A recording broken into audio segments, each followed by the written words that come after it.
Uh-oh. Oh, dear. Ah. There we go. Hunter's turned into a large black blob. Okay. Hi, guys. Hello, We're everyone. just getting everything together. We're getting our shit together. All right. Hello. Can you guys hear us? See us? Smell us. Well, I'd hope. If you can do... Maybe not that. You hope? I hope not. I hope not. The way you were just like, God, they should really get a whiff of me, Hunter. No. I meant like, oh, I hope not. That would finally put us in the upper echelons of YouTube when they invent smell-o-vision. And they get to enjoy the pure euphoria of my odor. You should listen to the music that's playing right now. As you were saying. Yeah, the jaunty harpsichord fits it. Hello. Okay. I think you smell wonderful, I guess. Thank you. You're welcome. I think Fox says that to Coco when they become partners. Nice. I bet he says something like, "Oh yeah, you're a good fighter, and also you smell nice." I bet you Coco would smell nice though. Yes, I agree. Is the music too loud, or is it okay? Would it be on the nose to say that she would smell like roasted coffee beans? I don't know. I feel like she would smell like coffee beans. Okay. Hi guys. Hello. We're gonna get started in a minute. I'm still sick, so we talked about this during. Let me see if I have the link to our reaction. So the reaction is up. Yeah, so I'm still sick. Well, okay, I'm not sick. So here's what, if you guys haven't seen our reaction, here's what happened, okay? Some of you may have seen last week that I hurt myself, I had a spontaneous coughing fit after we saw Neo. And since then, I have never been the same. So, we kind of went through, allergies, asthma, a cold, bronchitis. We went through all of the diphtheria. Things. And then we finally just settled. Spontaneous dancing disease. We settled on that we think that I hurt my diaphragm because the impulse to cough is coming from my diaphragm. It's not like nasal drip. It's not coming from my throat, if that makes sense. It's coming from here, in my ribs. So I think, I don't know if you can spray have we checked off something. Have we checked off and being impregnated by an alien? Alien? No, we haven't. But so what about regular pregnancy? No. But that's what I think is happening. So yeah, I'm not feeling better. But, the only thing that seems to help is cough drops, and this one is not doing it for me. So, hopefully, luckily for the play that's coming up at school, I don't have any lines. So, hopefully, I can just... But here's hoping you don't just start take coughing, it easy. Too. Yeah, but, I'm saying, hopefully, now for the next week, I don't need to talk because I've been, singing and stuff. I knew a girl with a perforated diaphragm. What does that mean? I saw ruptured, but I don't know. I didn't see anything else. I think if it was ruptured, I would know, but it just... If it was ruptured... It's a little fucked up, you know what I'm saying? Well, if you rupture any internal organ, I imagine you'd be on the ground in, searing Wait, pain. that's what happened? I don't know. We don't really know. I'm just guessing, because I don't have any cold symptoms or anything. Also, fisherman's friends are disgusting. I have had the halls. I have cough drops, but... Did I ever tell you the story about how I caught mono in high school? No! Oh, yeah. So I went to a summer camp, or I kind of worked at one, sort of, for like a month. I was away. And I guess what happened is that I must have used someone's water bottle. Right. And I got mononucleosis. All right? Okay, so Hunter, my mom cut us some cucumbers and some strawberries, okay? And Hunter starts eating them. The cut strawberries with her bare fucking hands instead of using a fork. You say bare hands like I'm scooping. No, dainty little fingers. Dainty little fingers. Right. But I'm just saying, instead of using a fork, she just put her whole finger in it. And so I'm not surprised you caught mono from sharing a water bottle with someone because you're gross. I take that back. You don't smell good. No, first off, first off, it's not like I'm rubbing my hands, right? I just with a little finger, I only touch yeah, the but think one. about it, Hunter. You're touching that, and then you're touching your phone, right? And like, where's your phone been? Fair your enough. dog has probably licked your phone. Well, like, you don't know. well, I'm just saying. I don't know where your forks have been either. How often do you? I don't know what you get up to with these. How often do you sanitize? Also, you do that, know. and you're the one with the unexplained illness. I'm okay. You get sick way more than I do. It caused her to have lifelong hiccups. Oh, dear. Anyways, I got mono, and then I went back, and my girlfriend at the time was very, very upset with me, and like yelled at me a lot. I'm like, oh, fine, I'll get it checked to make sure, because I was pretty sick. And so I went to the, not my regular doctor, but like a check-in clinic, and they were like, yeah, you don't have mono. So I'm like, oh, I guess I don't have mono. Then like a year later, I go to my regular doctor. Yeah. And he was like, oh yeah, how did the mono clear up? And I'm like, I didn't have mono. And it's like, yes, you did. And he showed it so like he gave me that doctor sucked, but he showed me like the different thing, I guess. Oh. And I ended up actually having had mono for a while, and that there was like, he wanted to do tests on me. I was fine, but like when you have mononucleosis, your pancreas can expand. Oh.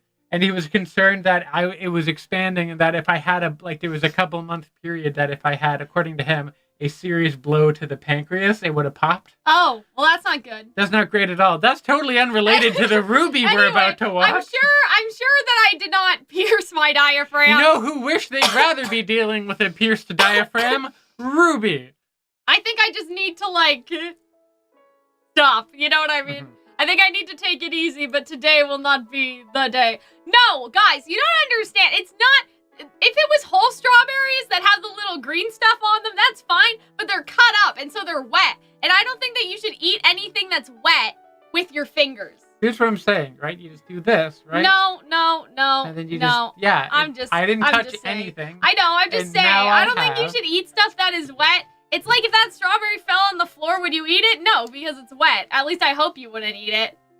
So, you know what I'm saying, Hunter?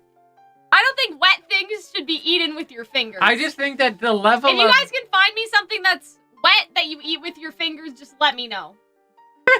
What? Pussy? No. I'm sorry. No. I'm sorry. Watermelon has the rind, Raijin. Are you eating watermelon without the rind? Raijin. No. I eat pineapple with a fork, okay? Can I tell the joke I told earlier on stream? Do you remember? No, I don't, but go ahead. No, the one in the kitchen. Oh. Sure, yeah. Oh, okay. So earlier, okay, an apple has the skin. Okay, so earlier I was in the kitchen, right, with Hunter. And I was like, oh, I don't know if I should say this, but Hunter was like, say it anyway, so I did. And I was like, Hunter, okay, you got away with this when you were a boy, but you're a girl now, okay? Raijin can get away with it because he's a man, you're a lady. Use a fucking fork. That's what I said. So, first off, you're not very ladylike, all right? Okay, I'm There's just shit saying. I've seen you do with those hands. No wonder why you use forks, because they're filthy. Blueberries? We'll come back to this later. I agree, if your Arnold. blueberries are Cal is wet, sheltered by I don't silverware. know. I don't know about that. I don't think your blueberries should be wet. I think you should wash them and then they should be dry. I think you have a minority position because your you feel carrot strongly. should also be wet. Your carrot should also be dry. I don't like any of these things you guys are saying. I think these are all bad things. Cherry tomatoes? I don't like tomatoes. Anyway, can we talk about the episode? Are we going to talk about the episode today? You're ridiculous, Kaylin. No, I'm not. I'm This sorry. is perfectly normal. Also, you're in my house. I'm the one who's asking you to use a fork. Do whatever you want at home. Okay, fuck. I'll use a fork then. Anyway. Are you not willing to eat those strawberries? No, I am. I'm still willing to eat them. Eat one strawberry. Cantaloupe. I eat cantaloupe with a fork. Grapes. You eat Grapes cantaloupe shouldn't with be a wet. correct form. Also, earlier when you were taking screenshots, I had the not baby bird you. That's the correct word. But we also had a cucumber. I don't drive I was feeding you individually. cucumber. I just, like, imagine you're carrying them in the paper towel. Like, yeah, you gotta wrap your hands around them. like if they were like this, but a paper towel. You know what I'm saying? I'd put the paper towel around the blueberries and I'd go like, "Wah, wah, wah, wah, wah." Then I'd dry them. I see. Peach. I don't know. I don't know about that. I don't eat peaches. Watermelon has the rinds. Steaks, ribs. I don't like eating ribs with my hands. I like to cut all the meat off. Pizza's not wet. Orange slices? I don't eat oranges either. How the fuck? You're not eating enough vegetables. What do you mean? I eat carrots, broccoli, strawberry, banana, apple. But yeah, I don't like eating ribs with my hands. I'll cut all the Microwaved ice cream cake? Are you stoned? Oh my god, I forgot about your most disgusting food habit. Your fucking microwaved ice cream cake. That is disgusting. Plums? I don't eat plums. Yeah, no, you eat microwaved. No, you're not ladylike. I'm sorry. Would rather eat tiny paper fragments? Guys, I don't know what kind of paper towel you have, but I'm not talking about toilet paper, okay? I'm not talking about, like, when you wipe with the toilet paper and you get all those little white things stuck up your ass, okay? Paper towels should never be doing that. Paper towels should never leave residue on anything. And to be honest, neither should your toilet paper. Do you have that Get problem? a bidet. No. Because that was very specific. No. I don't find that I have that issue. Maybe your mom buys the good stuff. My mom's cheap, so.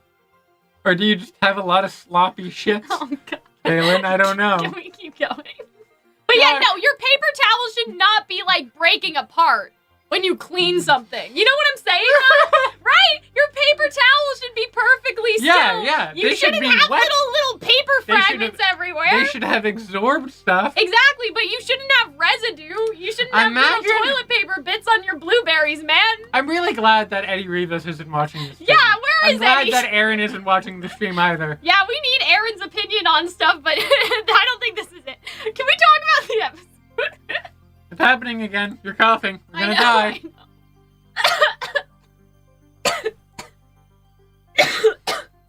This game gives us strangest privilege vibes. Why? Because I eat with a fork. Oh, you fucking hoity-toity 1% in your forks. Oh, God. I don't even want to talk about the episode. I mean, it's an amazing episode. I don't even want to talk about the episodes. I just want to talk about you and your weird habits. And they your have to shit. shred fragments? I have never seen that. No, they... What? Okay, someone's saying that they have to... I don't know. Is that American? We need to investigate. Oh, yeah, so Goddess Salem said that they're not liking the season too much because, like, we feel we have drifted from the plot. I think that's okay. I think Goddess Salem may be a little bit, biased for no particular reason. Maybe it's the fact that Salem's not in this season. We don't know. Anyway, so, Kitty. Oh no, here, Kitty. I like Little. I love Little being like, the cat's hindquarters. I thought that was. What I find interesting is that when I've never noticed this before, but when Weiss goes for her sword, she doesn't grab it from across her body. She grabs like just her hand. Well, down she's and pull it out left-handed, like right?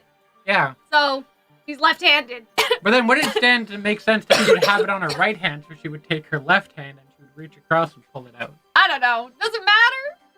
I just thought it was interesting. Oh, okay. I'm just asking. I also don't think it matters if I use my finger to grab. Oh my god. I'm saying for practicality, though. Would this be less practical? I mean, I feel like you'd get a better swish on your other side, you know? You're right. Other than this, where she kind of has to wrap her arm around all weird and is facing the other way and she pulls it out. I don't know. Just an idea. All right. Okay. So we found this half of the cat. Okay. Which I like the idea of, like, the cat, is hunting for the butterflies as two independent sections. Yes. What do you mean? Can you explain? So, like, the ass half is looking around for butterflies and the front half independent of each other. It's like it's like Scooby, ass, you go over there. Me, Velma, and the head are gonna go upstairs. God. It's okay, Cal. I can carry this one. It's fine. Can you? Kitty, excuse me? You're excused. And it's a very funny thing where it's like, oh, she learns that her body's in half. Also, little so wonderful. I like that there's so many little facial expressions things in this volume. It's really good. Okay. Okay, so I think this is when the excuse me happens, and then he says, you're excused, and, like, fuses back together. Hello, cat. Curious cat, which one do you go by? Oh, I don't go by. That belongs to the days and the years. But if you're asking me what I am, I do suppose I am indeed a cat of most curious. And I thought that was cute. I love the cat. I hope the cat's a person. Yeah. Or else all this simping is gonna be really weird. It's okay. You want to boink a cat. We all already knew you were a furry. Why is Cal dying? It wasn't this bad earlier. It got worse. When you started dealing with our malarkey? During the RWBY reaction, we were fine. It got worse. Yeah. Which I was nervous that, like, Neo was going to come and you were going to have a hot cardiac arrest. I know, it happens all over again. Or asphyxiate or something. I love Ruby's little awkward face here. I don't know. So she's like, of course. Look, my friends and I really need to get to that giant tree, and so far nothing we tried has gotten us any further. I also love how everyone needs to be with, like, an animal, like, animal-person hybrid. What do you mean? Like, Yang is with Faunus Blake, and then Weiss is with Little. I see. Someone's got to have little animal ears. And so, then Weiss says, it looks like we're even further. And then Yang says, that could be because we're 6 inches tall. I like Blake's little, I don't know, just her little proper hand pose. I like Weiss's face here. Whoever's animating Weiss. It's really great. I'm gonna say something controversial. Yes. But so true. So true. Okay. Weiss's giblet... Don't come for me. Oh, no. Someone's gonna come for me, okay? Weiss is giving... Hold on, let me fix this. Weiss is giving Tumblr sexy man right now. And... Huh. I don't know why, but I think it's all the little facial things that she's done this volume. She's giving Onslaught, you know what I'm saying? That she's little, like, she's put upon and annoyed and sick of people's shit. She's cute. She's from, like, aristocracy. Yes. And she's very. Do you have a point? And she's very expressive, which are all things that I think contribute to, like, Tumblr sexy man status. So yes, Weiss is giving Tumblr sexy man right now. But anyway, don't come for me. Oh. And I love little, the tree. Of course, that is most definitely impossible. You do not go to the tree. The tree goes to you. Unless, of course, you're me, you see. And I just love the cat. How the cat's animated is so good. I should probably look at the screenshots while I'm going through them because the cat had some suspicious eye movement that we'll talk about. But yeah, I like just... Aw, baby. I don't know. Like, sorry, guys. I like the little cat things that they do. You know what I'm saying? I like this from Yang. I like Yang. Blake ears. Blake ear compilation. You know. Blake's just ears. Gotta mark it. Blake's ears has been the, like, the unspoken MVP of this volume, I think. What does Tumblr sexy man mean? It's a understanding of, like, a character that is very sexy, but only to, like, communities among Tumblr. Yeah. So, like, Sans from Undertale, or the Onceler, people that large forms. What about, like, Linguini from Ratatouille? Do you think that's a good example? I don't know if he's in the official canon of Tumblr sexy men. Is there an official canon? Can you look it up, please? We need to fact check this, okay? Very serious RWBY live stream we have on this fine day. Don't die, please. I know. Something else I'm going to share with the chat against my will, since, you know, we're talking about just whatever. So, my gag reflex is like... Do you say it's strong or not strong? It's very strong. Because, like, you gag a lot. Yeah. So, it is... Okay, so here it is. Horrible. So, the cat from... Onceler's not on there, though. That can't be right. That's not right. I mean, but I do like Loki, definitely. Reagan from Mob Psycho 100. Wheatley from Portal. Megamind from Megamind. That's a Danganronpa character in there, too. Anyway. Yeah, the Once-Layer is there somewhere. It's like, I don't even know. I don't think that there's a RWBY character as an example. You know what I mean? I feel like... Oh, what was I saying? Oh, yeah.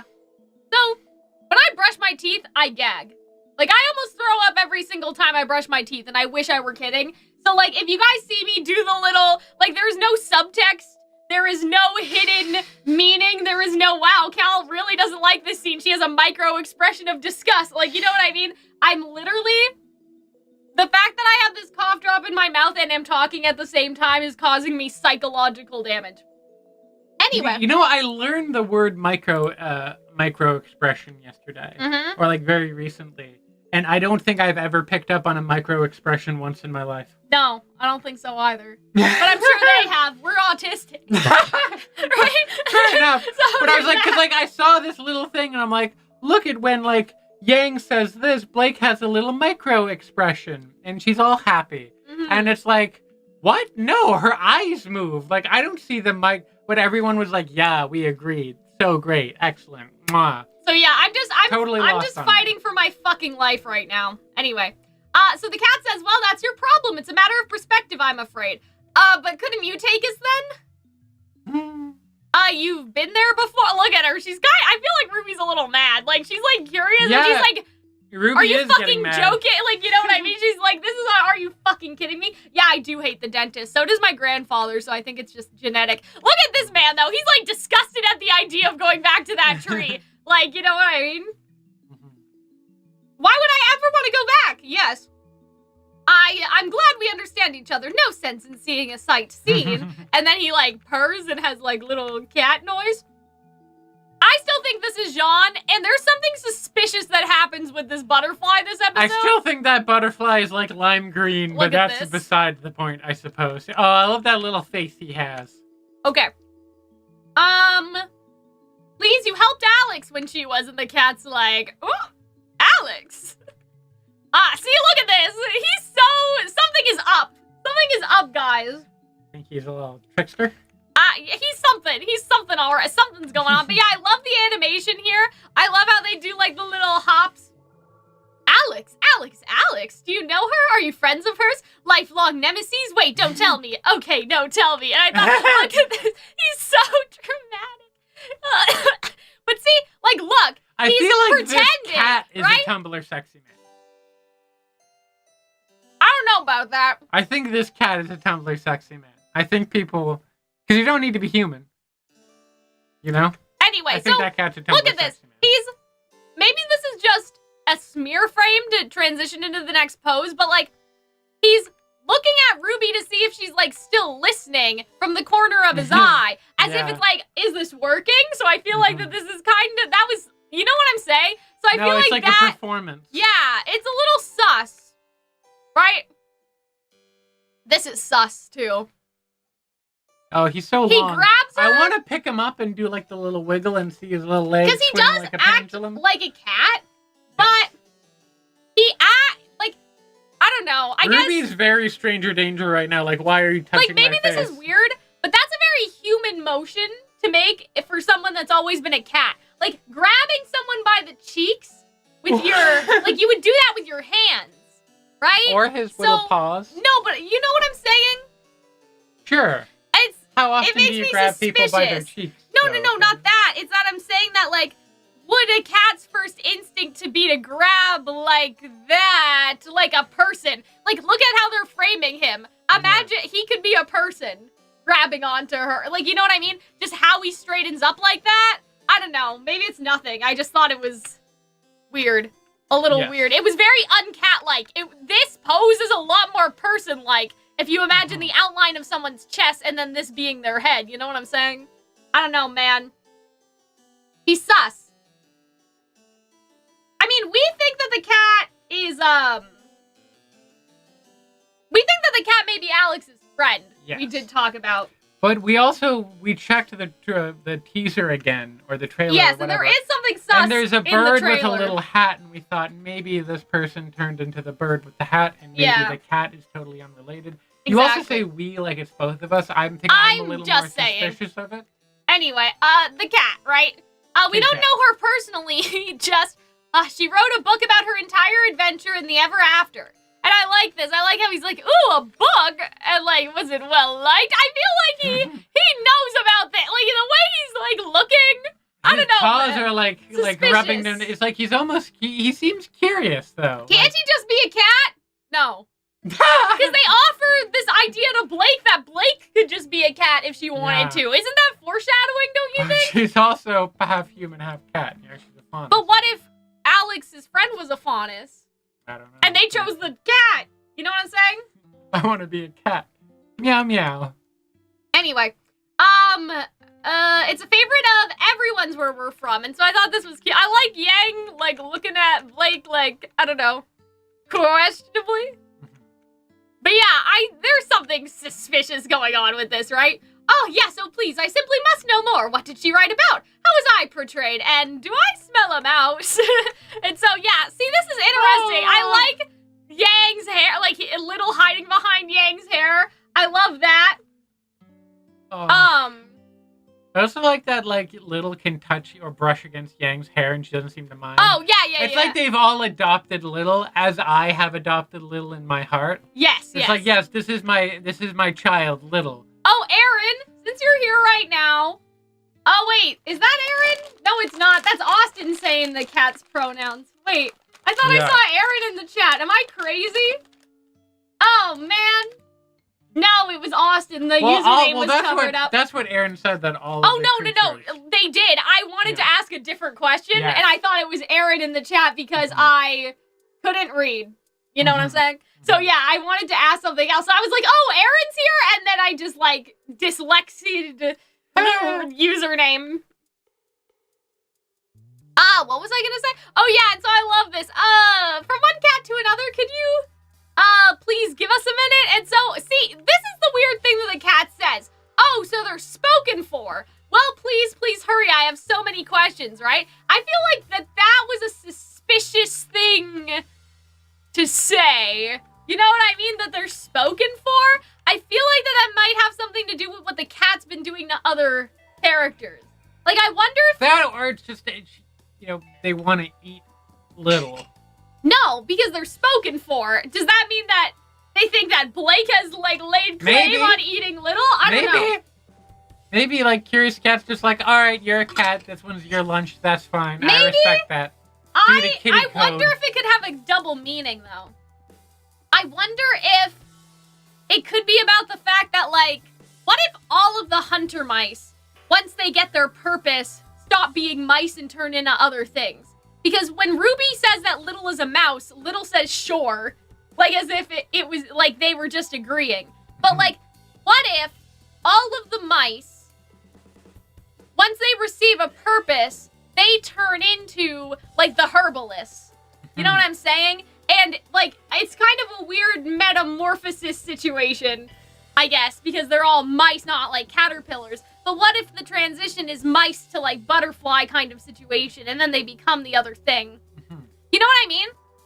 So, like, for example, the herbalist was a mouse, and then when its purpose was the herbalist, that's what it turned into, and then it wandered into the woods. And so I wonder if the claimed thing could have a double meaning in the sense that, like, Team RWBY has claimed ownership over giving Little the purpose instead of the cat, because the cat seems to be able to affect people emotionally in terms of either repurposing them, like calming their hearts down to make them remember what their purpose was, or possibly activating their purpose. So it could have just been like, you know, like Blake trying to be like, I'm gonna eat Little, not you. But I wonder if there is a double meaning. I think you might be stretching. I don't know. I think it is just like the obvious stuff. I know, but like, Hunter, you thought Little was evil. I thought that Little could potentially, but I also got rid of that in the But thing. do you understand what I'm saying? I'm saying that, like, you've had Little-related theories of Little being other things, of Little being something else. But that, like, a lot of people think that Little my belief will turn wasn't into that something. Little was secretly something else. My belief that Little was a little mouse that was evil and that was plotting, you know? But also, I don't really hold that belief anymore, and that's not really part of my my bingo card, as it were. But yeah, I'm just thinking. Yeah, like, I know what you guys are saying, as in that Blake has claimed little. Mhm. But I wonder, double meaning, question mark, right?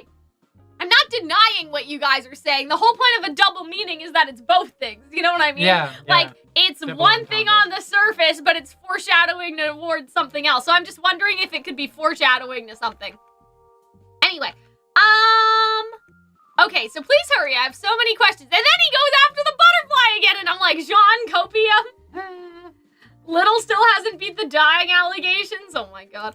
I do have that on my bingo of Little getting squished. Are we sure they're not called the constantly annoying cat? And then Yang's like, Bang, got got it. him. Roasted. Look at her. She's so cute. You like Yang. Yeah, I know. Look at I how do far like you've Yang. fallen. Fallen? Oh, dear. I mean, I don't feel that way, but I'm sure your past you would feel that way. Oh, man. But yeah, is Yang being sarcastic? Can somebody tell me? Because I don't know. It doesn't sound sarcastic. It didn't sound sarcastic either, but I thought that it might And I like have the been. idea that even if it was, that Weiss didn't interpret it. Weiss was just like, yeah, Yeah, I yeah. am great. I def feel Jean Copium about the butterfly, man. We'll talk more about it. But yeah, I'm not sure if Yang was just joking or not, but I thought it was cute either way. I kind of like this idea that Weiss is like oblivious to, you know, if Yang Yang's is sarcastic, joking. right? If Yang is joking. Absolutely, I have no idea what that's referring to. I think Yang was a tiny bit sarcastic. Yay, autism! Yeah, basically that's how I feel right now. And Weiss took it seriously. I think she is. I think she's paying Weiss back for calling the raccoon cute. Yang is being sarcastic and Weiss didn't get that. Wouldn't call it sarcastic, just poking fun. Well, okay. Well, I mean, if half of us can't catch sarcasm and the other half thinks it's sarcasm, then half of us are autistic. I don't think that's how it works. But yeah, you know what I mean? Like, I don't think that it was, I don't think it was sarcastic as much as she was like, oh, look at you, Weiss. You know what I mean? She was joking, but she still meant it, I guess. Guys, the curious cat was described as an ally with an appetite for, hold on, we have to pull out the notepad a little bit more, there we go. With an appetite for information. And I went past the thing. Just because they don't want to go back to the tree doesn't mean we can't lure them there. And I'm like, oh, Blake, you're so sexy when you're manipulative. Because that is what they're doing. Right, here's my thing. I don't know. Why can't they just treat someone nicely? You know what I mean? I know they have to go back home, but why can't they be nice to somebody? Why can't they just answer the cat? Because they do. But, like, why do they have to keep doing these things just to... Hold on, we gotta change the music. Why do they keep, like, I don't know, they're so not getting it. You know what I'm saying? They're so not enjoying their, like, magical fantasy world Well, time. because it's not a magical... They almost were murdered. I'm just saying... They've been up for, like, 48 hours at this point Okay, with but a do you short understand nap. what I'm saying? Like, they can't just embrace the cat. Like, why? I don't know. I'm not saying that Blake's manipulative, like, actually, because I think that's kind of dumb. You would embrace But I do think that there's going to be something interesting here about the fact that Team RWBY is not embracing the fairy tale. Like, they're not doing things right. Like, they're kind of acting like Alex in the sense they're being selfish and they're only using the characters for their own personal gain. Like the cat. You know what I mean? Yeah, obviously, I'm not, like, demonizing them for it or anything. But I think that that's interesting. You know what I mean? Well, they haven't started telling the cat Remnant's history yet.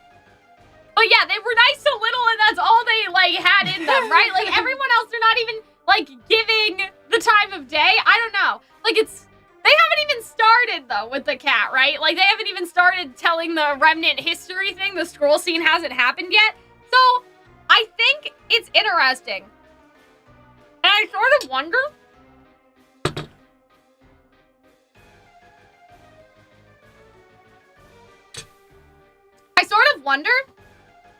if this is what's gonna happen.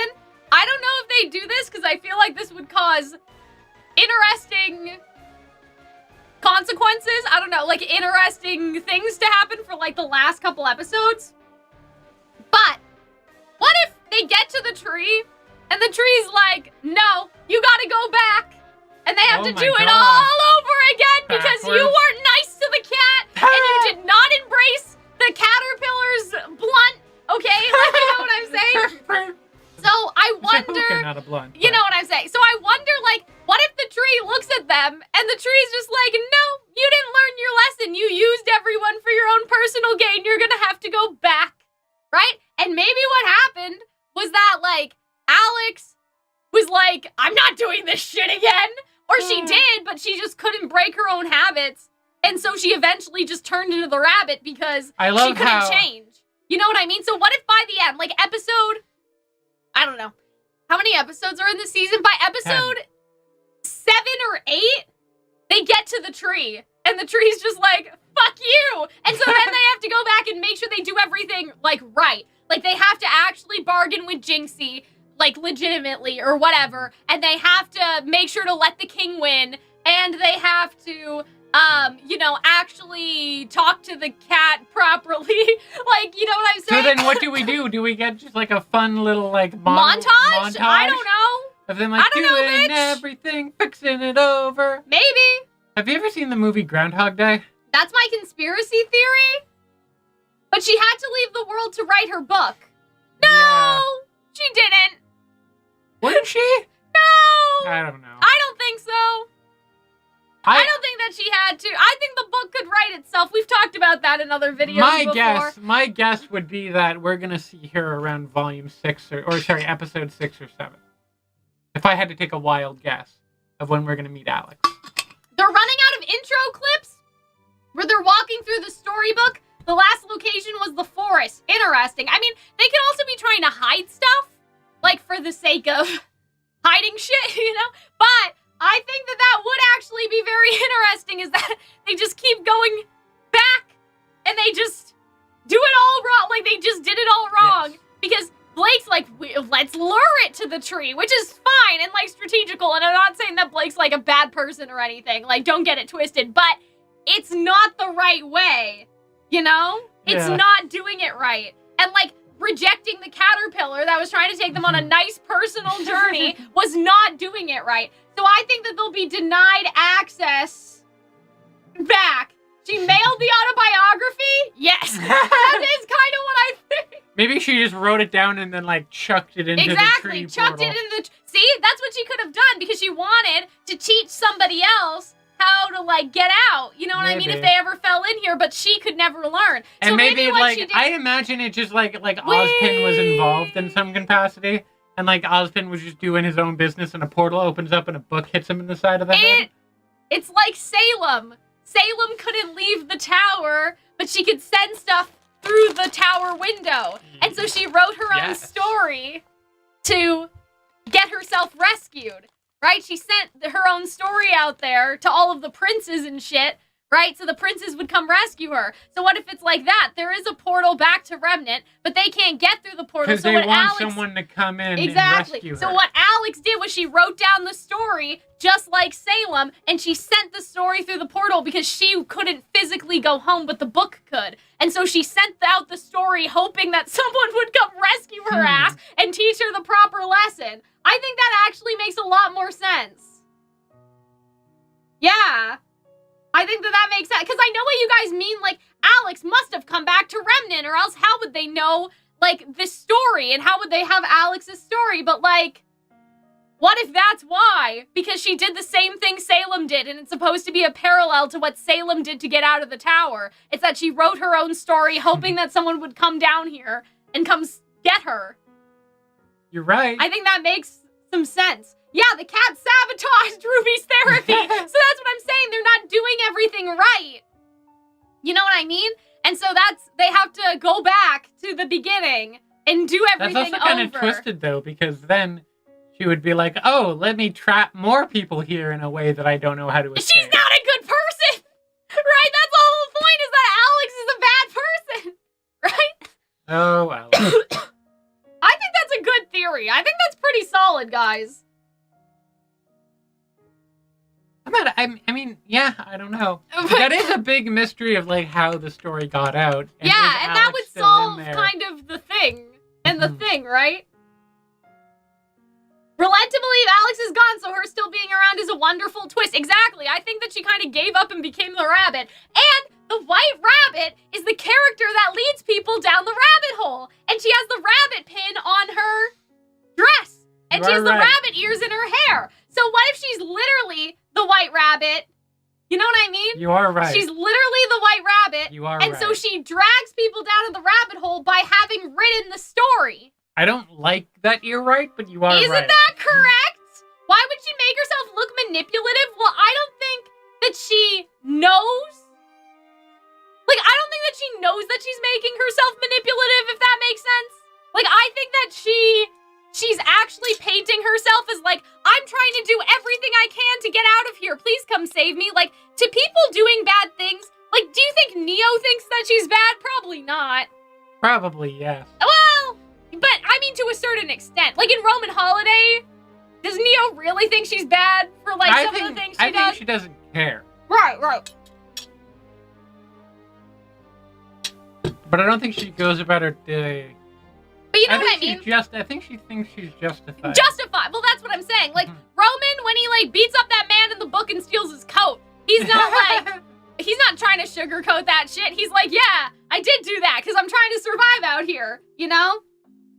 Exactly. She doesn't have the self-awareness, and she also thinks that maybe by, like, presenting herself as someone who's fighting tooth and nail, like, she doesn't realize that, you know what I mean? It's like authorial intent. She didn't realize that people would think it was manipulative.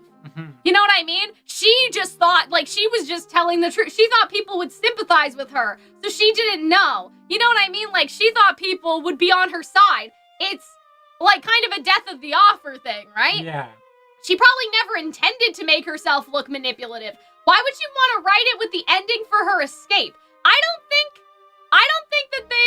think, how do I explain this?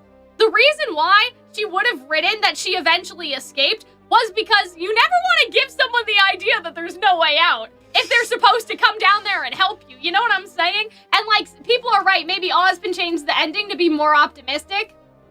But yeah, like, do you know what I mean? You never want to be like, and I'm stuck here, so please come get me, because no one's gonna come get you if they think that, like, you're actually stuck and there's no way out. You have to kind of present them with the idea that there could be a way out, right? So she's just being manipulative. That's why she ended her story with, and I got out eventually, so if you ever find yourself here, you too can get out. And then she was planning on, like, someone coming down to help her later. She would deal with that, like, because there's a way out, that would make people more inclined to actually want to come to this world if they knew that they could leave. But nobody would come here of their own free will if they didn't know that they could leave. You know what I'm saying? Like, if you could tell someone that they could go into a storybook and escape their life for a couple hours, they'd probably be like, sure, as long as they're able to go home. But if you tell someone, oh, by the way, there's no way out and I'm stuck here, come get me, like, that's not gonna fly. So it could have been a manipulation tactic, like, that people would come here of their own free will to experience the magic, right, of the story. But, like, and then eventually she would convince that person to go save her, sort of deal situation. Yeah. So why is the king now a prince? We'll talk about that. I think he's regressing. Ozpin said she did get out. Ozpin's a fucking liar. I don't know what to tell you. Yeah, it wouldn't be the first time he's lied about Ozpin things. doesn't know. My thing is that the second they get, like, I wonder what they're thinking right now. Like, I'm gonna go and search down whoever wrote this book. The book is Alex's message in a bottle. Yeah, exactly. My thing is that, so in the RWBY fairy tale book, yeah, they don't have the story of the girl who fell through the world. No. They don't. Famous, honest person. Because you get the impression it's not like a short, brief fairy tale, but like a whole-ass novel. Like the actual... I get the impression it's a novel, yeah. I think she wrote it and then she sent it out the whole. I think that's what happened. I really can't wait until Alex is introduced and we can get the answers to these goddamn questions, because it really is, like, vexing at the bottom point. line, I don't think they're doing the story wrong. I think that that's going to be the twist. I think the twist is going to be that they're doing everything wrong, because it's so obvious that they're not really treating the people in Wonderland as people. They're just treating them as plot devices to get what they want. Like, that's how they're treating the cat and everything. You know what I mean? But also, the notion that, like, RWBY has twists, I think, is not terribly common. What do you mean? RWBY has lots of twists. Like... Say, Raven being the maiden. Oh, okay. That was a good twist, right? Yeah. No, you're right. I think even Osmond's backstory, that was a twist, right? Yeah. The Hound? I'm wrong. I don't know. Yeah, you are wrong. I don't know where you got that idea. Isn't Pyrrha dying kind of still a twist? No, that's a thing that happens. And the Hound thing is like a reveal, maybe, not a twist. maybe. But like this notion that like, all of your understandings of things so far, like topsy-turvy. Oh yeah, they've done that before then. They have, yeah. Okay, so the cat's gone. And I love this. I love this little thing.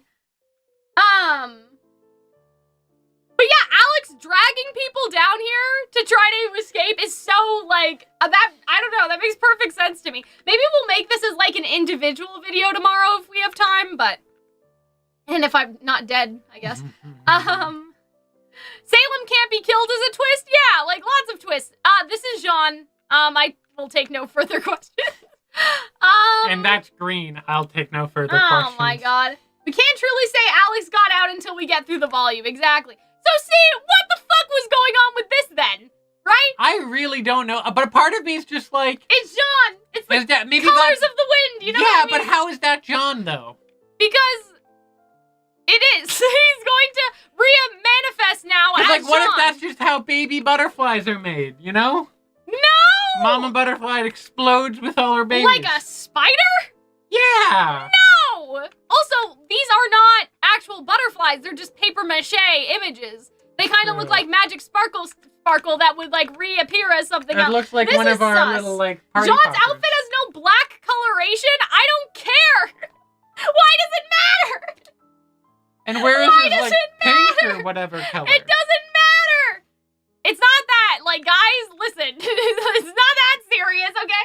I think you take this matter fairly seriously. It's John! It's all John. It's not... I don't know what this volume is that has made you have, like, 50 million different theories that you are so passionate about. His jacket and is these black? videos... Yeah, wait a minute! His Pumpkin Pete's hoodie is black! Fuck you guys! Is that not true? Yeah!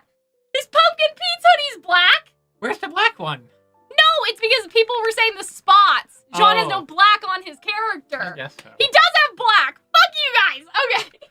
Oh my god. Okay. No, guys. So what I'm saying is, I'm not saying that, like, this is just Jean. This is the particle effect that happens whenever anyone turns into the thing. They turn You know into what I mean? butterflies? Maybe? Like, Because I'm on one saying hand, this I don't isn't want John's you to be color right. scheme. On the other I hand... understand that, like, this is not John's color scheme, but I'm not saying that this is just John in the sense that, like, this, whenever a butterfly pops, this is what happens, and then all of the effects go and they build the new person on the other side. He does still wear it. If I have a child and they ask me where babies come from, I'm gonna be like, well, butterflies pop into more butterflies, and a human But yeah, is like, I'm born. basically saying that this color scheme thing is not unique to Jean. It's like, before Alex turned into the rabbit, this is what happened to her too. You know what I'm saying? So I'm confused. So John landed there as a butterfly. Mm-hmm. Okay. Why And the did cat pounced why on did him. he land as a butterfly and no one else? It's because he's changing. He gave up his persona. He's becoming the knight. I see. So, like, if Ruby accepted that, if Blake accepted that thing to be a cat, she would turn into a butterfly, and then she would turn into a cat. I think that what happened is that over here, the cat uses the same little heart thing that they use on the prince and that they use on the herb guy, right? To do the heart unlocking Kingdom Heart bullshit, right? And so then he didn't eat the butterfly or kill the butterfly. He unlocked the heart of the butterfly, and that is Jean's heart flying away, and he will re-manifest now as the Rusted Knight. Mm-hmm.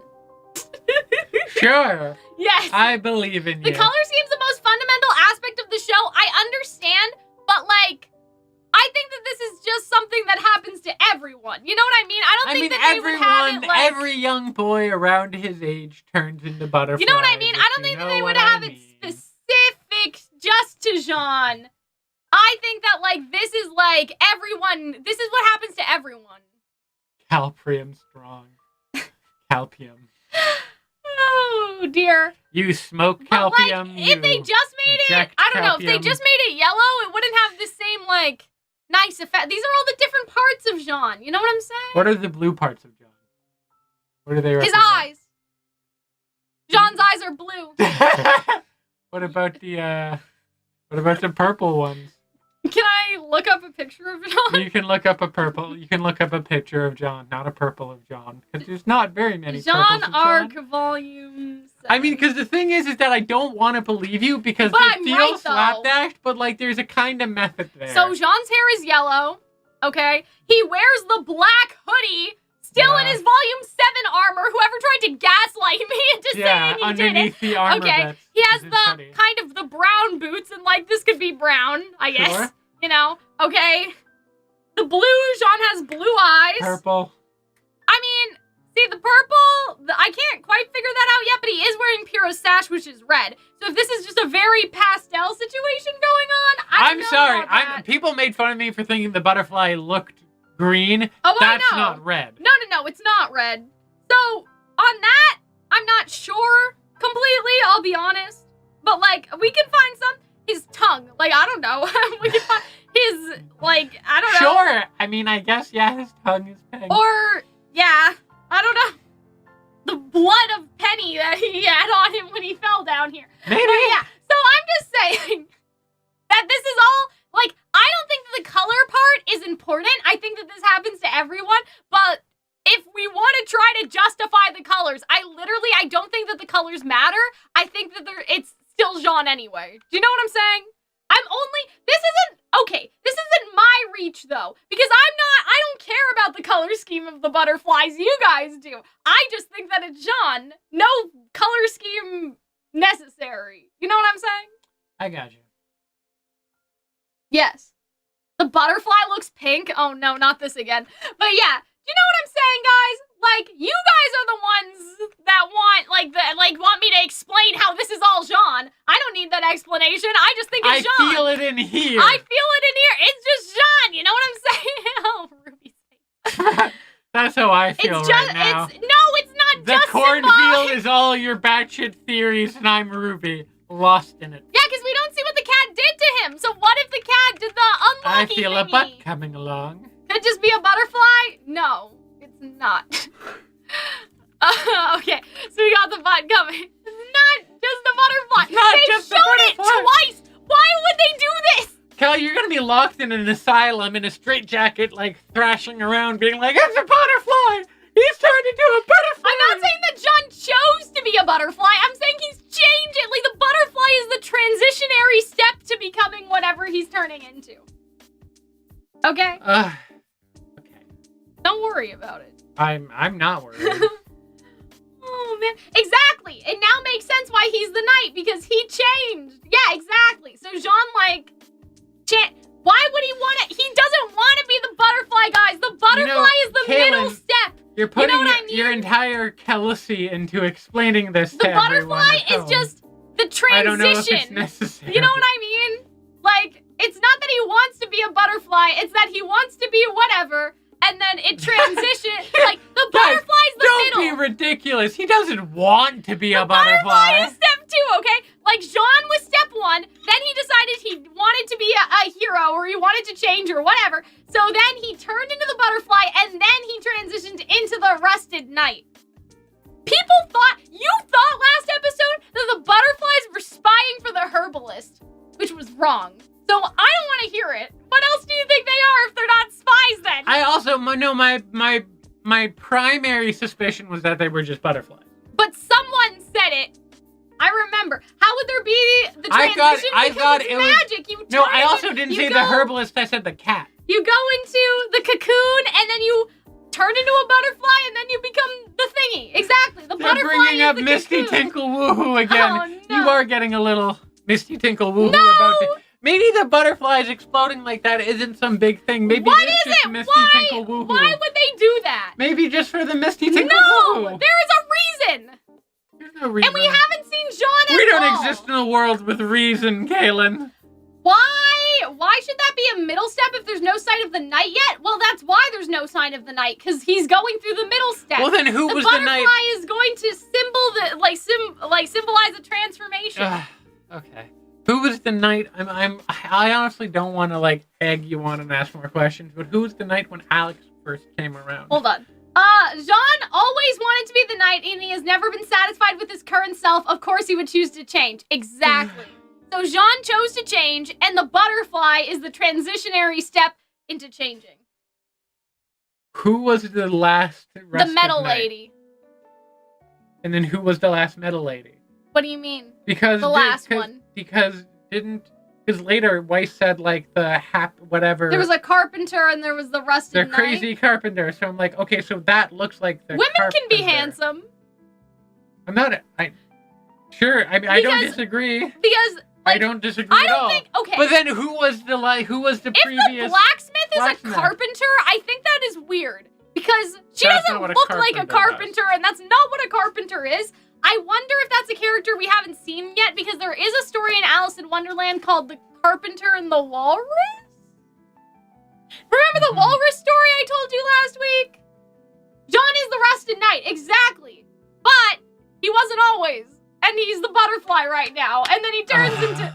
He is the middle stage. You do realize we've been going for over an hour at this point, and it's like... Aren't we okay? Yeah, we're okay, but it's also just like, I feel bad for them sometimes. What do you mean? Don't feel bad for them. There's like 150 people here. I'll make them listen to me. I'll make them listen to me. I'll make them listen. I'll make them listen. There's no evidence for the butterfly being a middle stage, though, but like, we don't know that. But that's the Misty Tinkle Woohoo of it. You know what I mean? Like, it's a fairy tale, guys. Please, like... Don't take it seriously. He continues to take it very seriously. Like, just suspend your disbelief a little bit. Sure. We have not spent an hour on the butterfly. We spent at least 10 minutes on my gag reflex, so... Alas. Butterflies are usually the final transformation, but maybe in this world they're not. That's my... Maybe they just represent transformation. That's it. Like, maybe in this world they're not. And that's it. Yeah, I mean, that's... Because things are different. And that's just it. Also, if people are regressing, what if they turn into the butterfly and then the caterpillar, and then it's going backwards? Because we thought that the king was regressing, right?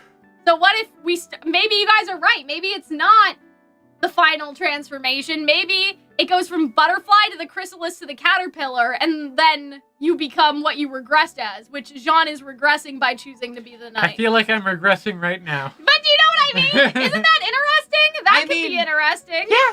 If the butterfly, the reason why that it's not the final transformation is because it's not. It's the beginning, and it's going to go backwards.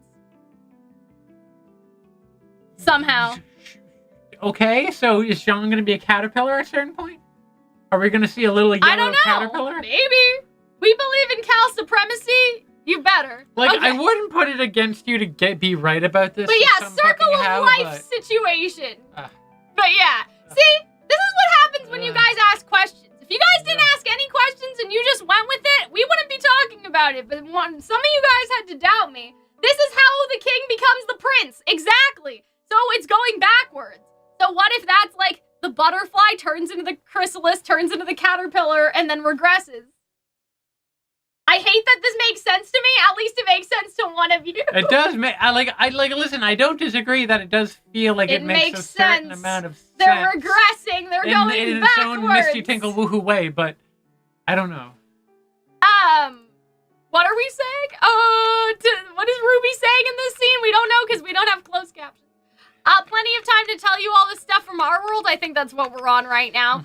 Have ever you seen a a scroll before? And I'm like, RWBY, what's your battery life on this? What's going on over here? My thing, also, if I was her, why does this make sense? Thank you, Chad. Also, I suspect there to be like some kind of like later scene where they come back and they're like, "Where have you been?" It's like you wouldn't believe us, and they show the pictures photos. of the cat should still be on there. Yeah. So I hope that comes back. But I also hope that they all take like other photos so they can be like, yes, here's this backwards magical place we were at. Jinxie got older, guys, but maybe that's because Jinxie's not regressing. He's doing the same shit he always did. He doesn't want to change. He's fine. Yeah. Jinxie's fine.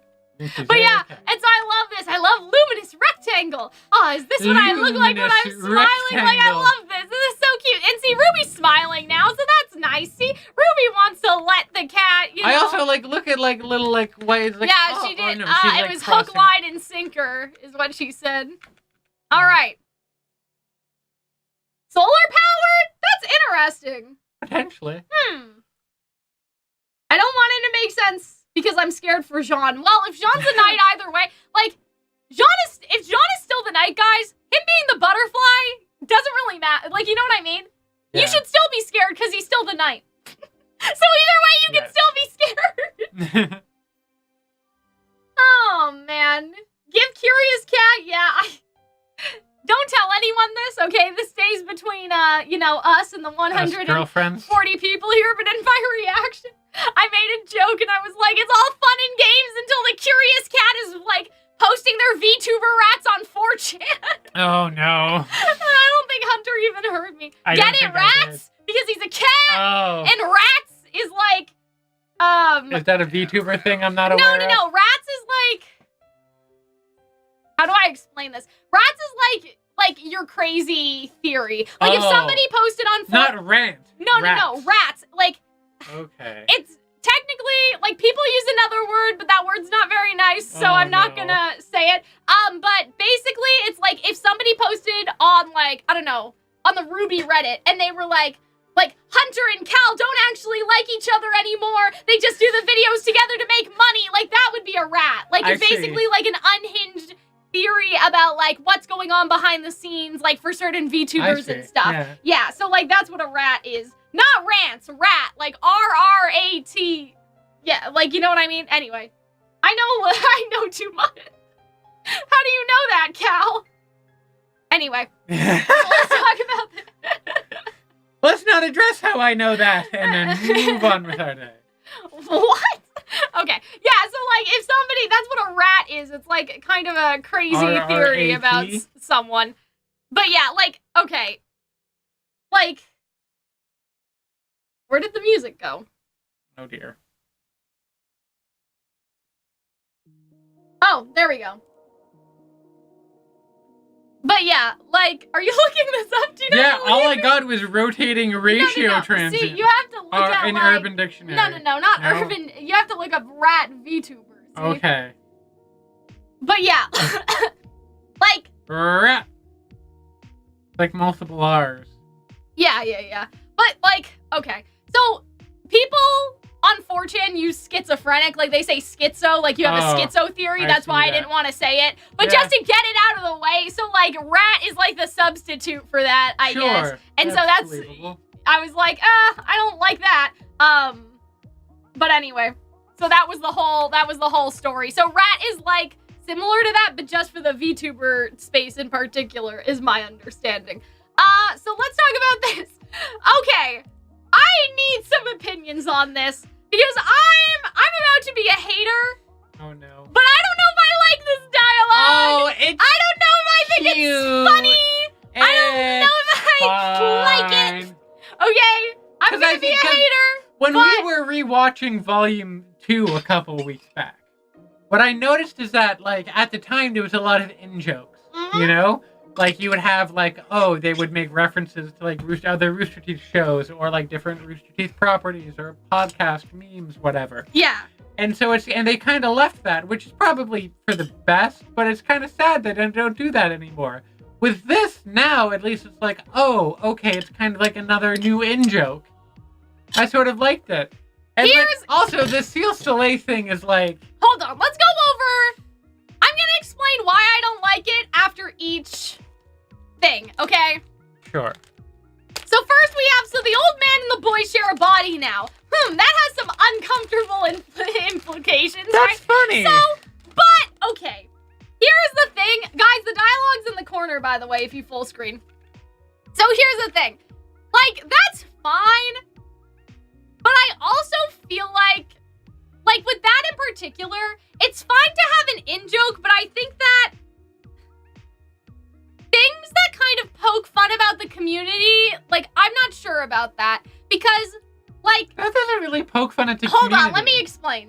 So some people on on the internet ship RWBY and Oscar together, right? And so this is something that a lot of people say, like, in terms of, like, shipping RWBY and Oscar is, like, unethical because Ozpin is there, even though I'm sure that no one is shipping the ship because of Ozpin. Like, you know what I mean? Like, they don't want Ozpin to be involved in the ship, right? And so I feel like that, like, the uncomfortable implications thing, I feel like that there are definitely people on this day that are gonna be like, oh, like, RWBY just said fuck the Rose Garden shippers, and they're gonna be, like, celebrating it as if it's, like, proof or something that the writers, like, you know, shit on their ship. And so I think that, I don't know, right?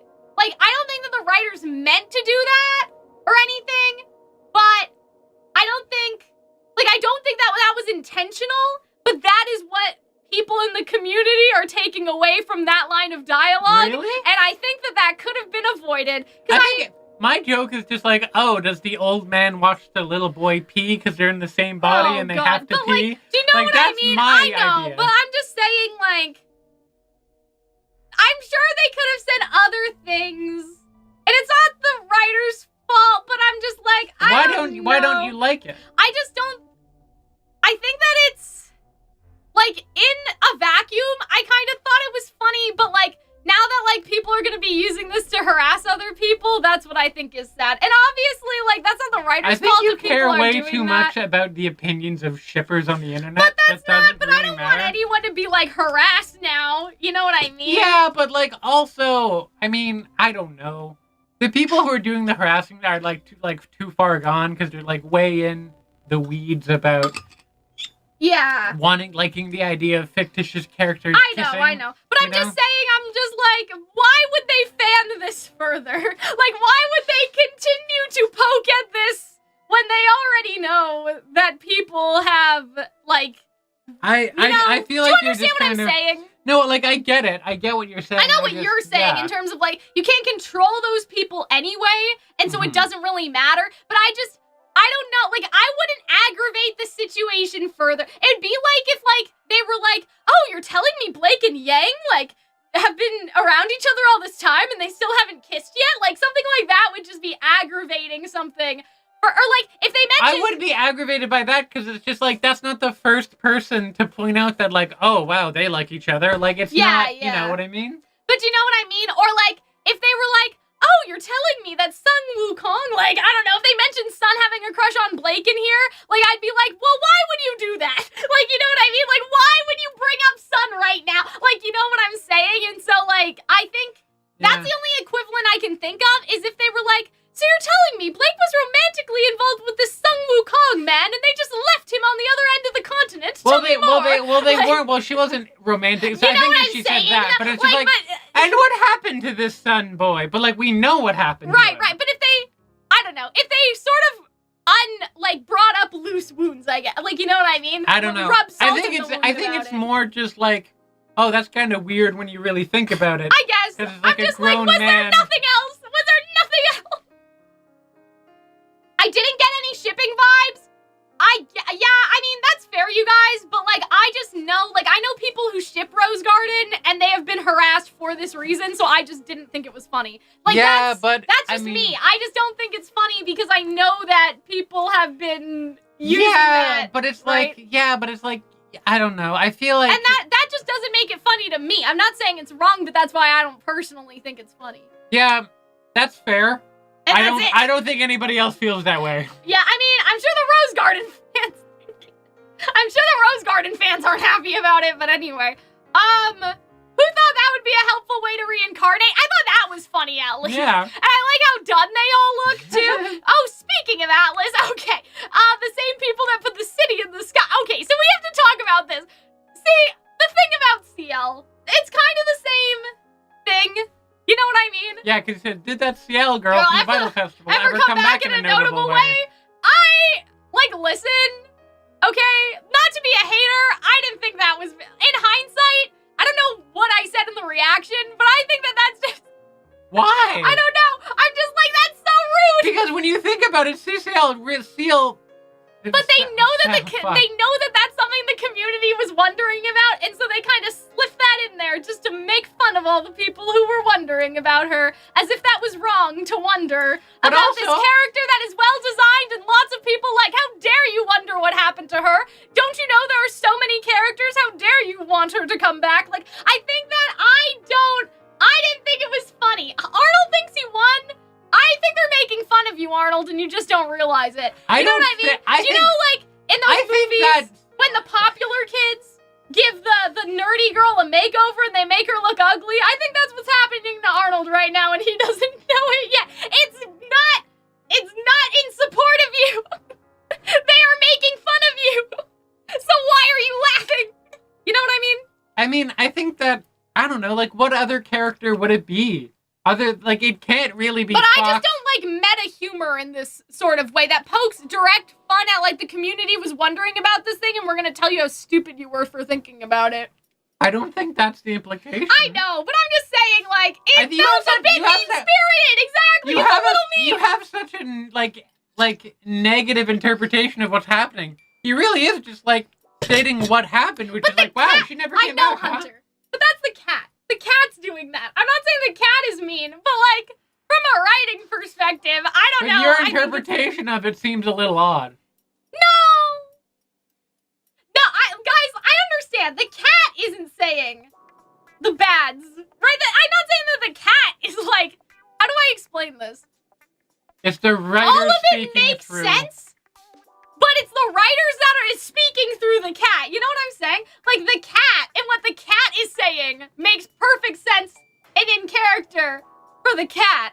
But it's like, but the writers speaking through the cat, I don't know. So they're like, what, do you think the writers are making fun of you for caring about... Yeah, a little bit. Like, I don't know.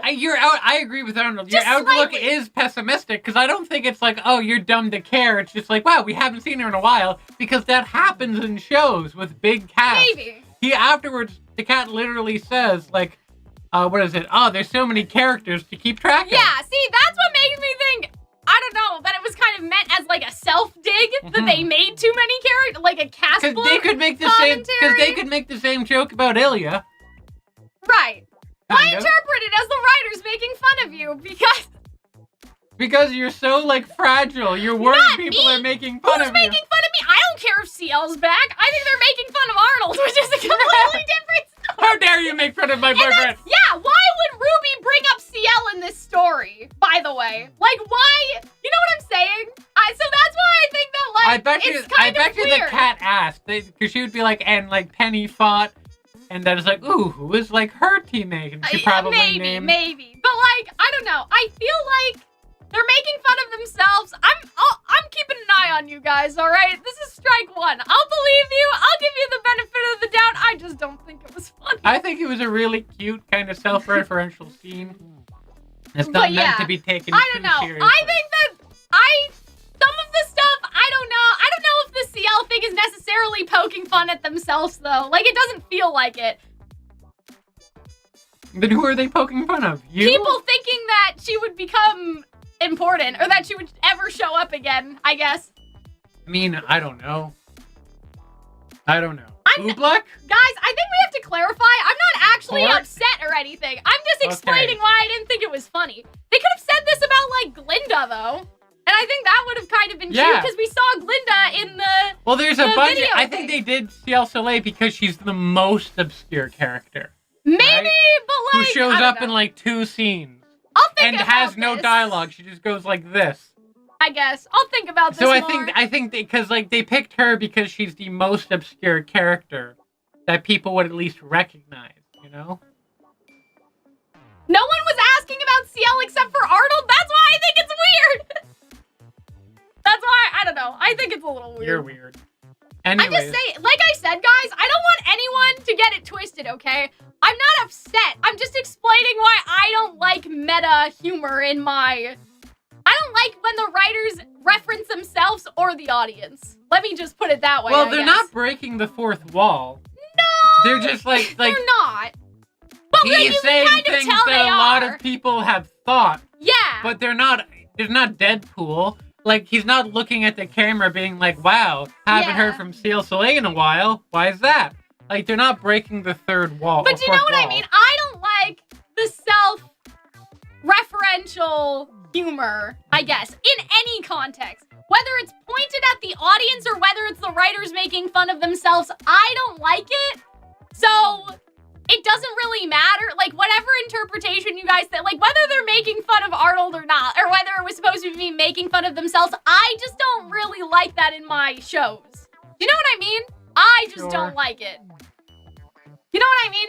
I don't like... Lumen's correct. This comes off very defensive for someone who's not upset. I just want to clarify, because I don't want, like, I don't know, I don't want Eddie to be like, oh no, Cal's mad, like, or something. Eddie, I really liked it. Or someone who pops into the chat, you know what I mean? I don't want anyone from RWBY to be like, oh damn, Cal's salty today. Like, I'm not mad about it, I'm just trying to explain why I didn't think it was funny. The only reason I'm defending now is because, like, people thought I was legitimately upset. But and so I'm just trying to clarify, I'm not upset, I'm just saying I don't like this sort of thing. Like, it's just not my thing. And maybe, I don't know, like, if I were to make this not writer referential, I would maybe, I don't know, I would maybe want them to reference things that are actually going to be relevant in terms of the volume, question mark, I don't know, like, but oh, you're saying that Cinder Fall Girl got both of your relics? Like, I don't know, I would have wanted, if they wanted to make the cat sassy. Well, he does say that later. Well, they say that about Salem, but I'm saying, like, if they wanted to make the cat kind of sassy, like, I may have wanted them to, like, I don't know, use, like, stuff about, like, the villains, or, like, mention Team Juniper or something. I don't know, like... Because you just wanted it to be about Fox. No! I said Team Juniper, Hunter. But earlier you said Fox. No. To me. Yes, you did. Not here. Well, yeah, they didn't see it, but you didn't mention upstairs. I guess how I feel about it is that I don't know. It was like, I would have liked the sass coming through in a different way. Yeah, but like also, I don't think every little piece of the story needs to be. It doesn't need to be like a big Rube Goldberg machine where every little piece pushes it forward. Of course not. I think they can be a little goofy and self-referential. Maybe the plot is a bad way to put it. I mean, like... Oh, Lax mentioned that this was a Miles Luna episode, which I find interesting. So maybe he kind of, like, maybe that's what he's poking at himself? Who knows? Maybe. But, yeah, maybe saying plot isn't the best way to put it. Like, I mean, like, I don't know. To reference other things that still actually matter. I don't know. I think its main goal was to be, like, funny, and I think it achieved that. I know you disagree. Yeah. I dug it. And I think a lot of people did.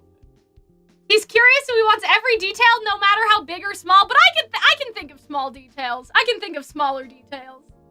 So you're saying the farm boy just abandoned his aunt and didn't tell him that he was leaving? Like, I can think of, like, a million things that are kind of, like, in the same vein as this, like, to poke fun at, like, the writer's plot holes, but that would be a bit more, like, did you ever go back to pick up your achievement poster in your dormitory? Yeah. Gang? Or something like, whatever happened to the 3rd and 4th years at Beacon? Did you never meet any of them? You know what I mean? Like, they could have mentioned other stuff.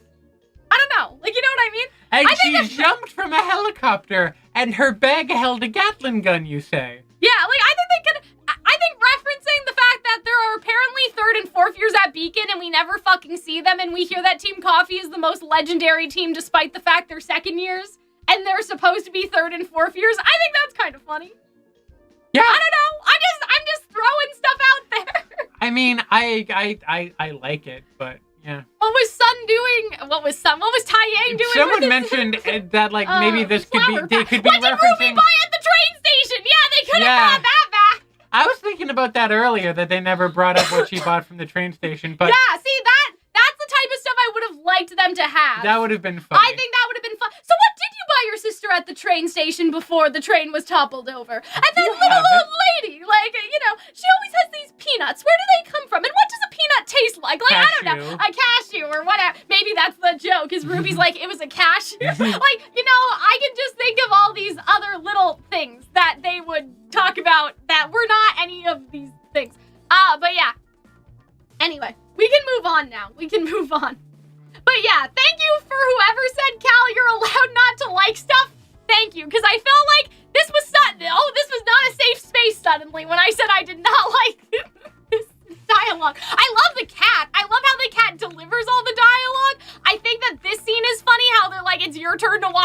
baby vibes, you know what I mean? Like, it's your turn to, like, get up with the baby. Like, I like that sort of vibe with Blake and, oh my god, with Blake and Yang.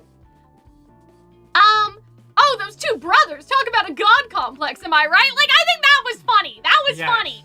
All in all, rather entertaining. But how dare they talk about Ciel Soleil? Though I felt like some of the character voices were a bit uninspired. I thought that was funny. That's where I laughed. I thought that was cute. And I like that it's Weiss that has the worst one, because if you think about it, like, Weiss probably would, right? Because Yang used to read stories to Ruby, but, like, so Yang's character voice is doing Weiss, good, right? Not. Like, Blake probably, I don't know, I imagine that Blake just does a good job at that, because she's naturally endearing in that way. I'm sure that Ruby would do the voices. Like, Weiss would be grumpy, because she doesn't suffer fools gladly. Right, and well, also because she never had anyone to read to her.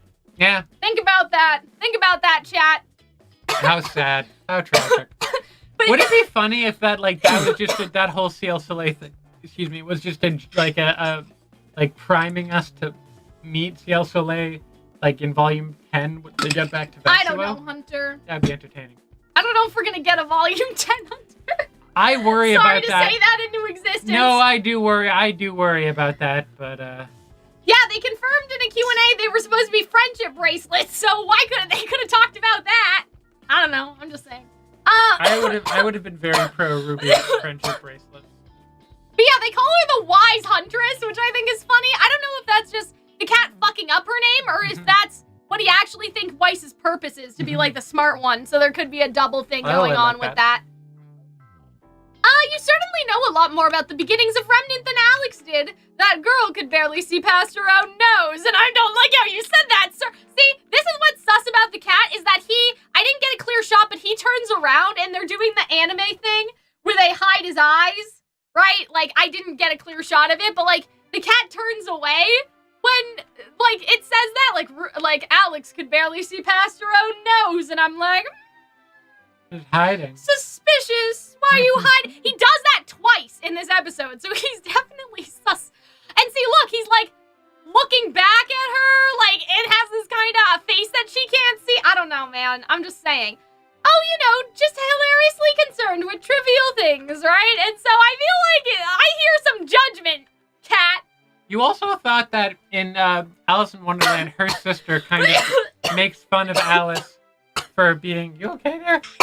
For being like childish and trivial and whatnot. And so you thought, oh, maybe the Curious Cat that's like another piece of evidence to suggest that the Curious Cat is Alex's companion, sibling or companion, whoever they went in, because the cat is sort of sharing traits with Alex's inspiration from the actual. And that Alice would also Wonderland make book. sense. So in the Disney movie, I can't say anything about. Oh my god, are we gonna die? I can't say anything about any other version, but in the Disney movie, Alice's sister is trying to get her to study, and is basically like, bitch, pay attention. Like, what are you thinking about all this shit for? Right? So I'm thinking, I don't know how Alice's sister is presented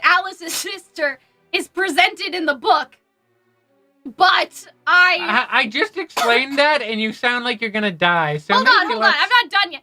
But I think that it would be very interesting. Hold on, this is the part you didn't get to.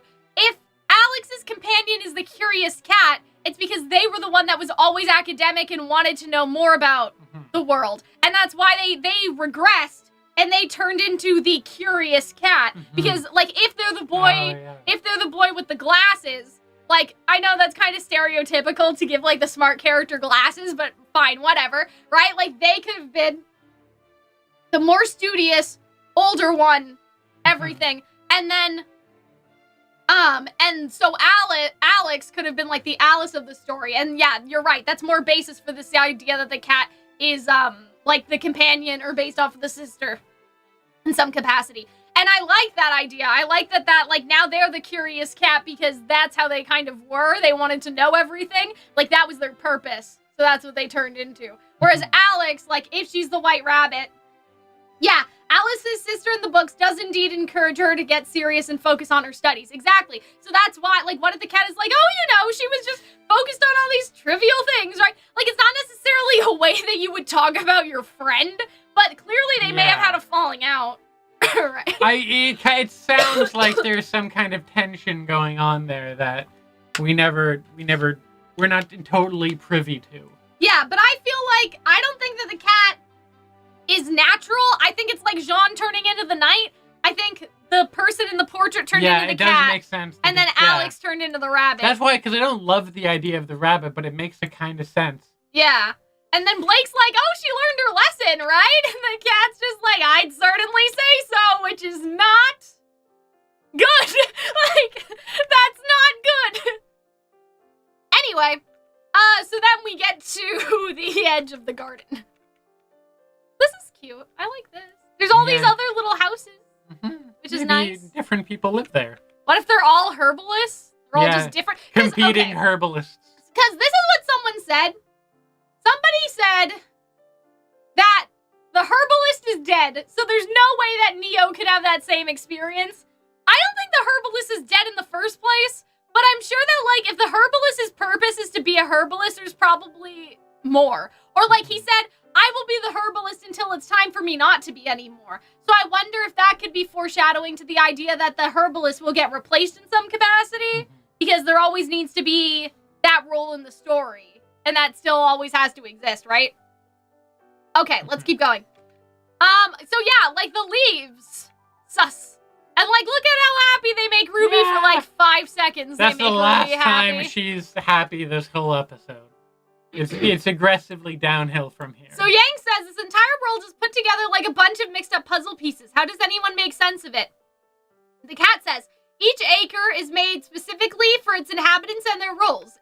Is it not like Remnant? And Yang's like, no? How strange, it never even occurred to me to ask that before. And then Weiss is like, I have a question. Weiss says, I speak to the manager. Face going, gone. Let Neo smoke it! Yeah, exactly. We'll talk more about that later.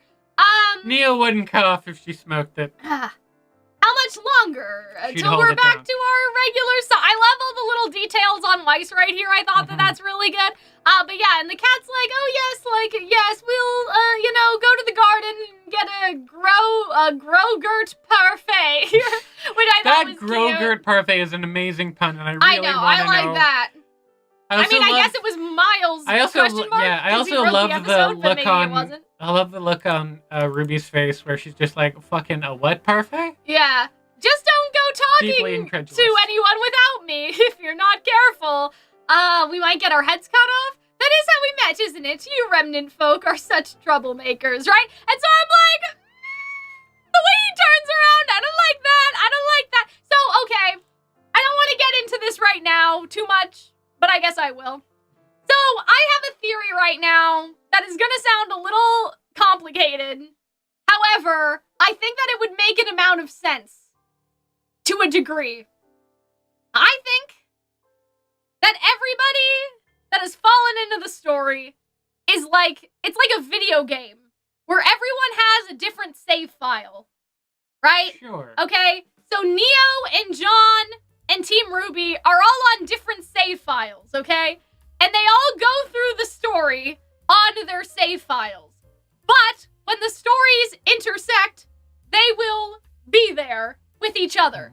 Why I bring this up is because this is kind of crack, but I wonder if the reason why we could still get a scene with Neo hitting the bong is because the herbalist is gone now, but the cat will always rescue the person, kind of possibly, that goes to see the herbalist.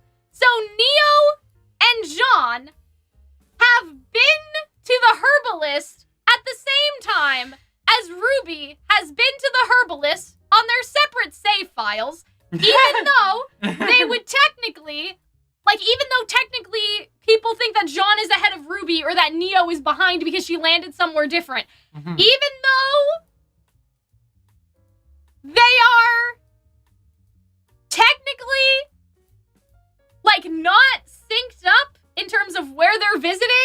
because we know that Neo is somewhere completely different. The story's on the same train tracks, and whenever you visit that train station, it resets and is the exact same, no matter what time you got there. So when Neo gets into, there are different servers.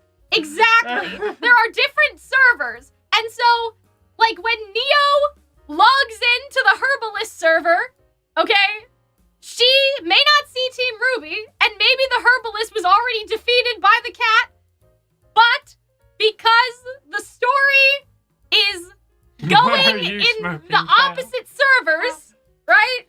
She has her own experience with the caterpillar that we will see at a later point in time. Part of me wants to watch some of the older volumes of RWBY, of our analysis, because I feel like you've been getting more and more in the weeds about it this volume. It's because of where we are, man.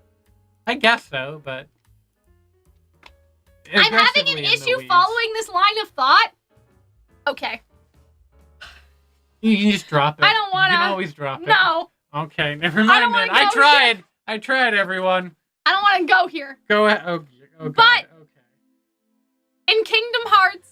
Of course, it's Kingdom Hearts. Dream Drop Distance. Probably a fucking musical. Sora. Maybe a Disney movie. Sora and Riku go to the same worlds, and they cannot see each other, but they go through the same story of that same world, kind of, sort of, a little bit.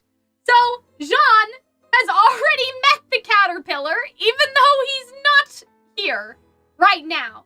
I get this one. It's triggering the same event at a different time, but the program is already set, so the same thing will happen to each player. Exactly. Time is a circle. So, even though Neo is not here for this herbalist situation, and neither is Jean, whenever they got here, they will see the herbalist again, even if he was yeeted into the hole by the cat. Because the acre resets every single time. I see. Okay. That makes sense. That makes sense. Okay. Yeah. I'm okay, person who's concerned. I was just really putting a lot of mental energy to understand and that's why what exactly I think you're on about. He could be talking about Alex, but this is suspicious. So what if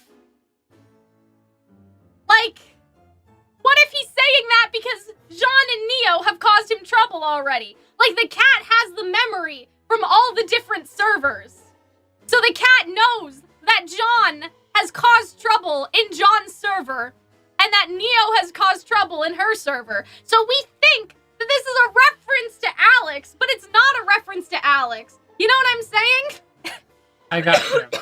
I'm kind of with Jump Jams. I thought he put himself in the hole. Whatever. It doesn't matter. However, not important. Some people think that he's dead. Do you guys think that the herbalist is dead? I don't think he's dead. I assumed the herbalist just went in the hole, you know? Yeah. I still think that the herbalist and Neo can have an interaction, but people are saying the herbalist is dead. So this is what I came up with to explain why the herbalist can be dead but still have a scene with Neo. Yeah. So, I'm not saying that this is true. I made this up to justify the Neo-copium of having her have a scene with the caterpillar, because people are saying the caterpillar's dead, so I have found a way to make sure he's alive. For whenever Neo gets here. But if he's not dead, then this entire theory of the train tracks literally doesn't matter. It's just that it's just that some people apparently think that he's dead and he's not coming back and he's not the herbalist anymore. So, yes. That's the only reason why I wanted to mention this at all. Because this is the only way, the multiple timelines can fix Neo going to see the herbalist. But if he's not dead, then it's fine. I'd not be surprised if he doesn't show up again. Well, that's why we have to have copium, guys. You know what I'm saying? Because I need Neo to have a scene in the Void, man. Right? I think he decided to take a break. Well, then there's still a chance. That's all I'm hearing. So yeah, multiple timeline thing, but only in the case that we need a reason for Neo to go have the caterpillar juice. Okay? Yes. Yeah, maybe he was taking a break, and that's fine. I mean, do caterpillars burrow? I don't know. I also like how we just met a giant caterpillar and you decide to make no connection between the giant caterpillar and all the But we haven't talked about it yet. butterflies. Oh, that? I don't think so. Okay. Don't be unreasonable. The butterflies and the caterpillar aren't related. The butterflies and the random boy who fell from a different dimension are related. Okay. Oh, sweetie. I know. I'm just waiting for the time I need to perform like the Heimlich or something on you. But yeah, I think that John has seen the Herbalist already, but I just want Neo to see the Herbalist too, so I'm trying to think of a way, you know? Sure. Okay. Let's keep going. Well, I'm sure we'll cause a lot less trouble when we're back to normal. I don't see what all the fuss is about. Some of my best friends are 6 inches tall. I don't know what that meant. That's just, I feel like that's just like a kind of like a random little joke, you know? Yeah, Neo needs a scene in the smoke void, so I'm trying to think of a way to make it happen, you know? Okay, here's my copium right now. I think they're being watched by something, and I think it's Neo and the Jabberwocker, okay? Let me explain. So, there is a scene in the trailer where Yang is, like, on top of the Jabberwocker and hitting it in the glowy, sparkly light area. Like, the boat, what do you call it? The ferry thing? Like, it has all those fairy lights in the decoration. Yeah. I meant ferry, like, as in the boat, but yeah. Oh, right. The dock? The barge? Yeah. Maybe Party Neo boat? smokes his stash while he's not there. Well, I said that, and then someone on Twitter was like, no, that's stupid. I think that's great. I think Neo would take his fucking stash. I think Neo and Roman used to, like, smoke pot on Sunday mornings, watch cartoon, and eat cereals. You know? See, here's the thing, guys. We never see that the Jabberwocky is dead. So, either, there's only 2 options. That's a different Jabberwocker, or it's the same one. Like, those are your choices. Like, you know what I mean? So, sure. I think that Neo did not kill the Jabberwocker. She beat the Jabberwocker into submission, and like how Salem uses the Hound to track down RWBY, Neo has learned from Salem, in a bad way, learned from Salem to, hunt down her enemies using other things. Like, you know what I'm saying? You're making RWBY sound way more badass than I think she Neo? really is. Or, sorry, Neo. No, Neo would do that.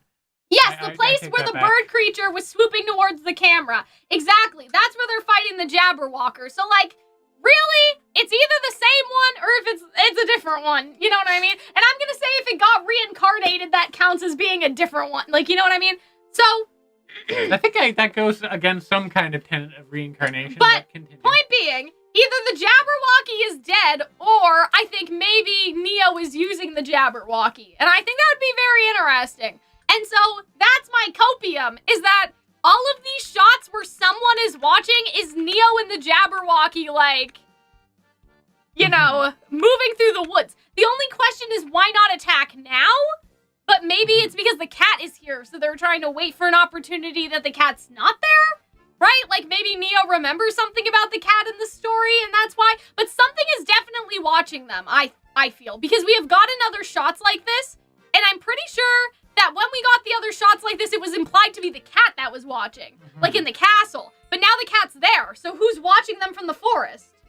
I mean, it could just be a shot. But there are a lot of shots like this. You're right. In this episode. Right. Which is then, very suspicious, and they don't start happening until trees? now. Yeah! They're in the fucking trees, man! Yeah! Exactly! But it's so high up, how would Neo and her little arms and her little legs She's riding on the back of the Jabberwocky, I guess. Sense. Right? And so... I would buy it more if it was the Jabberwocky and not just Neo. Well, it's both of them. They're together. Okay. Unless, like, Neo's able to convince... The Jabberwocker is a bloodhound, and Neo is following it to RWBY. That's true. And they're just waiting for RWBY to be alone, like, without the cat. I guess. That is the cat's thing. the powerful one. Yeah, exactly. If I were you, I'd, worry more about that scary sorceress you mentioned. Salem, how many more relics does she need to end the world again? He asked this on purpose. Because they immediately switched to this shot. Like, you know you're being a little shit. He's definitely doing this on purpose. I don't think that they're camera angles just for the sake of it. Because they have had other camera angles exactly like this. Neo has an army now, but like, I don't think that that necessarily matters depending on what the cat can do. You know what I'm saying? Mhm. She may, even though she has a whole army, if she knows about the cat, there may be stuff that we don't know about the cat. You know what I mean? Like, and so Neo knows that the cat can really fuck with her plan. And maybe that seems silly to us because it's like, oh, it's just a cat. Maybe she knows that the cat can do the heart calming thing and she doesn't want it to. Like, maybe she's, like, competent enough to remember that from the original story, that the cat can calm people's hearts and she does not want her heart to be calm. She wants her heart to be vengeance. You know what I mean? And that's why she can't, like, attack with the cat still there, because the cat will calm her down, and she does not want to be calm, right? I want to be angry. Anyway, the cat is being weird. It could also be the bird, right? If it's in the trees, it could be the bird that we see later that's watching them. But I think that this is suspicious. You guys have to admit. I think it's deliberate. It seems very strange because there's a lot of shots with them watching from the trees. And then Ruby has this, like, sad scene because she's sad thinking about... See, the cat definitely did this on purpose. To what end, though? I don't know, having that scene Just to with the fuck with them? herbalist? Maybe. Like, making her doubt herself? Yeah. Because, like, what if the herbalist, what if that was never gonna, that scene would have never ended in a bad way? With Exactly. Ruby and herself. So... And maybe, like, the cat's playing some kind of long con. Yeah, I think that the herbalist was actually helping her. And the cat gaslit, gatekeeped, girl bossed the herbalist into thinking that he was doing something that was bad. And so, I think that maybe that scene with Ruby would have never ended maybe in a bad way. Maybe it would have ended up well. But now the problem is that the cat interrupted it because it wants, like, Ruby to have that self-doubt and turn into something else. Like, maybe the herbalist didn't even turn Jean into the knight. Maybe the cat interrupted that too, and then Jean fell into such doubt, if that makes sense. Like, Jean fell into such doubt afterwards because the thing with the cat, like, the thing with his other self was never completed. And that's how people fall into the self-doubt cycle, is that the circumstance is never completed because Yang is fine, Blake is fine, Ruby's the only one that's not fine. Yes. You know, and so I wonder if that scene had been allowed to play out, would Ruby have gotten the courage or would she have just given up? And I think it would be interesting if by the end of the scene, she would have actually not have given up, but the cat interrupted it purposely. So she would later give up and is playing the long con for wanting Ruby to give up. I don't know. I'm just saying. And so maybe we shouldn't worry about home right now. We have a lot of problems too. And then, okay, so you guys have to tell us if this is just us and our computer monitor, I guess. But it for does us, kind of look like it looks like that Blake and Yang have dark circles under their eyes. And I can't tell if that's just our monitor or not. That's why I wanted to ask Aaron about it. But, like, for us, it looks like that they have darkness right here. Just slightly. It's just very, a like, bit. slight. But and it's not the way that it kind of looks on a regular person. It's almost lower and larger. Yeah. But, like, the bags under my eyes. Yeah, you know? yeah. Like, they're big, but they're very noticeable. And I'm not sure what's going on with that. Like, I mean, it makes sense because I don't know if you guys can even see it, or if it's just our computer. Because canonically, they've been up for, like, 48 hours, right? I thought it was bags under their eyes, but now I'm like, is this weird? Like, you know what I mean? That's just us? I don't know. I'll need somebody to, like, look at the screenshot. Maybe I'll take a picture of it on our screen and how it looks, but even if I move it to the other window, it looks the same. There. You would have to, like, kind of zoom in. Direct message, Aaron, maybe. Yeah. I don't know what else it's a bit greenish. Yeah, exactly. There's a green tint under their eyes. Tint. I can see it on my computer. I don't know. Like, I can see it even now that I'm looking on the second screen. Like, right here, there's a kind of a greenish situation. So, I don't know. You guys, look at the episode again and see if you can see it, because I definitely see it. Maybe it's a shading thing, but they have it from this point on. So, I don't know what that's all about. Yeah, I can see it on my second monitor. Can't you, Hunter? Yeah, so I don't know if that's supposed to be shading because they're in a darker area and that's like, I don't know, like their hair or something, but it looks like it's part of their face now. It's like where their blush used to be. So I don't know what's going on. Yeah, maybe it's a light, I guess, bouncing off their face. I don't know. I want to ask someone because I'm curious. See, this is what I mean, guys. Like, this is sus. Like, I don't know. They could have, I guess this is just to show the cat's not around anywhere that RWBY can see. But, like, it feels like they're being watched. And I don't think it's the cat watching them. I think it's, again, either the bird or the Jabberwocker. But yeah, I like this. Oh, they saw a bug and you didn't say anything. And I like that. And, like, it was a very interesting bug. And I love how they're just like, yeah, on Blake, it's, like, really noticeable to me. Yeah. But yeah, maybe it's the lighting of the environment. But yeah, I don't know.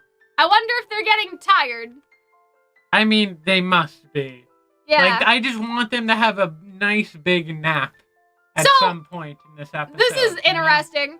Sai, of all the characters from the book, why did it have to be the cat? Why couldn't we have gotten help from the lively carpenter or the rusted knight? One was sweet, one was handsome, and neither of them had the attention span of a goldfish. So here's the thing, right? Some people think Jean is the rusted knight, whereas the metal lady is the carpenter. But, like, that's a blacksmith table. You know what I mean? That's not what a carpenter is. So I think that's weird. But there could be wood there as well. But, like, they say that one was sweet, while the other was handsome. What if they used to be a carpenter, but turned into a blacksmith the same way that, like, the king used to be or the prince used to be a king? Like, what if that is the carpenter they just changed? Because I thought that the rusted knight was the metal lady, and that the Jean thing was a red herring, but he was still the knave. He was just not the knight, right? Maybe the carpenter character is going to be someone that we see later, like in the boathouse. I don't know. Perhaps. But it's strange. If the lady is the carpenter, I'll be a little bit like, what? Like, you know what I mean? Because it doesn't really make a lot of sense. But I don't know. Like, what's throwing me off with Weiss's dialogue here is that they're a little gendered in terms of her description. Like, for one of them to be handsome, that would kind of imply that the rusted knight is male, because you wouldn't necessarily say, most of the time you use handsome to refer to a man. There's some handsome women out there. There are some that's what I said in the reaction. But there are some handsome women, right? And so I kind of hope we respect the butchers of the world here at the Calxiyn YouTube channel. But yeah, I hope that, like, this is, like, the twist. Not the twist, but, like, I hope that the handsome rusted knight is the lady still. God, I hope so. I hope that it's not the carpenter. Because basically our theory is that the rusted knight in the story is the lady, whereas Jean has turned into, like, the knave, we've been calling him. He is a knight, but he's not the knight in terms of the story. So, yeah. So it's weird because the lady at the forgery, I don't know, man. Like, you know what I mean? The lady at the forgery is not giving carpenter vibes. So I'd be a little disappointed. But anyway, we'll figure it out eventually. But yeah, so this is either, like, White Knight Copium. Like, this is either, like, Weiss finding Jean handsome and she'll cry about it later. Or, like, it is gonna be that she thought the lady was the handsome, like, metal knight. Yeah. And I think I kind of like the second option better. I like the second option better, too. Right? I've been a long proponent of people on Twitter. Gay Weiss. The one with the knight helmet can't be handsome because he has no face. See, that's what I thought, too. Maybe you don't need a face to be handsome. Well... You'd have handsome knees or something. But I want the handsome one to be the metal person. Indeed. I'm like, I can't remember. I didn't think about the White Knight angle. Other people are. So there are two sides of this camp, right?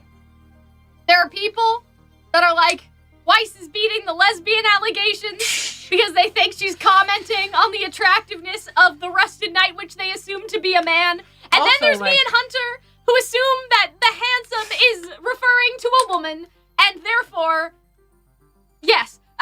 But also, like, therefore, Weiss but is also, gay. like, realistically, they could describe the knight as handsome in the book. Right, so she's just repeating the book description? Alternatively, like, I'm not attracted to Idris Elba like that, but Idris Elba's handsome. I acknowledge that, you know? I think it'd be funny, though, if she found the Lady Knight handsome. I enjoy that as well. I do, yes. Indeed. Also, the Weiss Butch arc, I guess. I don't know. Right? I think that's what Weiss, because like Weiss already found a lot of different ways to disappoint her dead dad. Oh God. You know, I feel like dating a Butch would just be like the last like nail in his like coffin. And then I like Little's joke coffin. about the goldfish thing. Yeah. I thought that was funny. And they're just like, sense of humor? Question mark. But they hear the humming. That's why. But yeah, you can call someone handsome. Well, yeah, I know. But wouldn't it be great? Wouldn't it? It would be pretty great. Wouldn't it be great? It'd be great. Yeah, I mean they say that in Fun Home. I think. Like Fun Home's also very much so about a lesbian. That's what I'm saying. So I think in the musical. It was a book. Yeah. But in the musical, she's like. The kid, right, is commenting on this lady she sees, I guess, at a restaurant, like just some random lady she sees. That's her gay awakening, and she's like, I think you're beautiful. I mean, handsome, and like that's how the song progresses. So I kind of like that. I kind of like that she's calling the knight handsome if the knight is the lady. Weiss hasn't beaten the allegations yet. Oh man. But yeah, so I just saw that on Twitter and I wanted to talk about it. Okay, guys. So this is the garden that we see from the trailer, obviously. We were right about the caterpillar being the one hiding in the bushes. Oh man, guys. It's getting worse. You can hear it too, right? I'm gonna send this clip to our director for the play, and she's gonna be like, why did you do this? Instead of resting, she's gonna be mad. She's gonna be like, why did you keep going? Even though you should have rested. And I'm gonna be like, because I need money. I don't know. I'm sorry. I don't talk in the play. I'll just shut the fuck up. Hopefully you don't cough during it either. This is the Cal musical tie-in content I came looking here for. Just wait till I start talking about the Tazarasica review. Maybe the carpenter became a blacksmith because her wooden creations were destroyed. Well, that's fucked up. Maybe. That would be dark. Okay.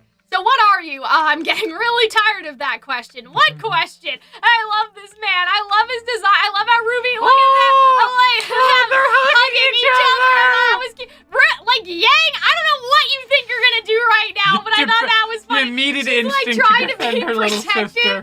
But like, I'm like, bitch, what do you think you're doing? If I was like a little Weiss, I would just like use Little's you, Hunter. ears.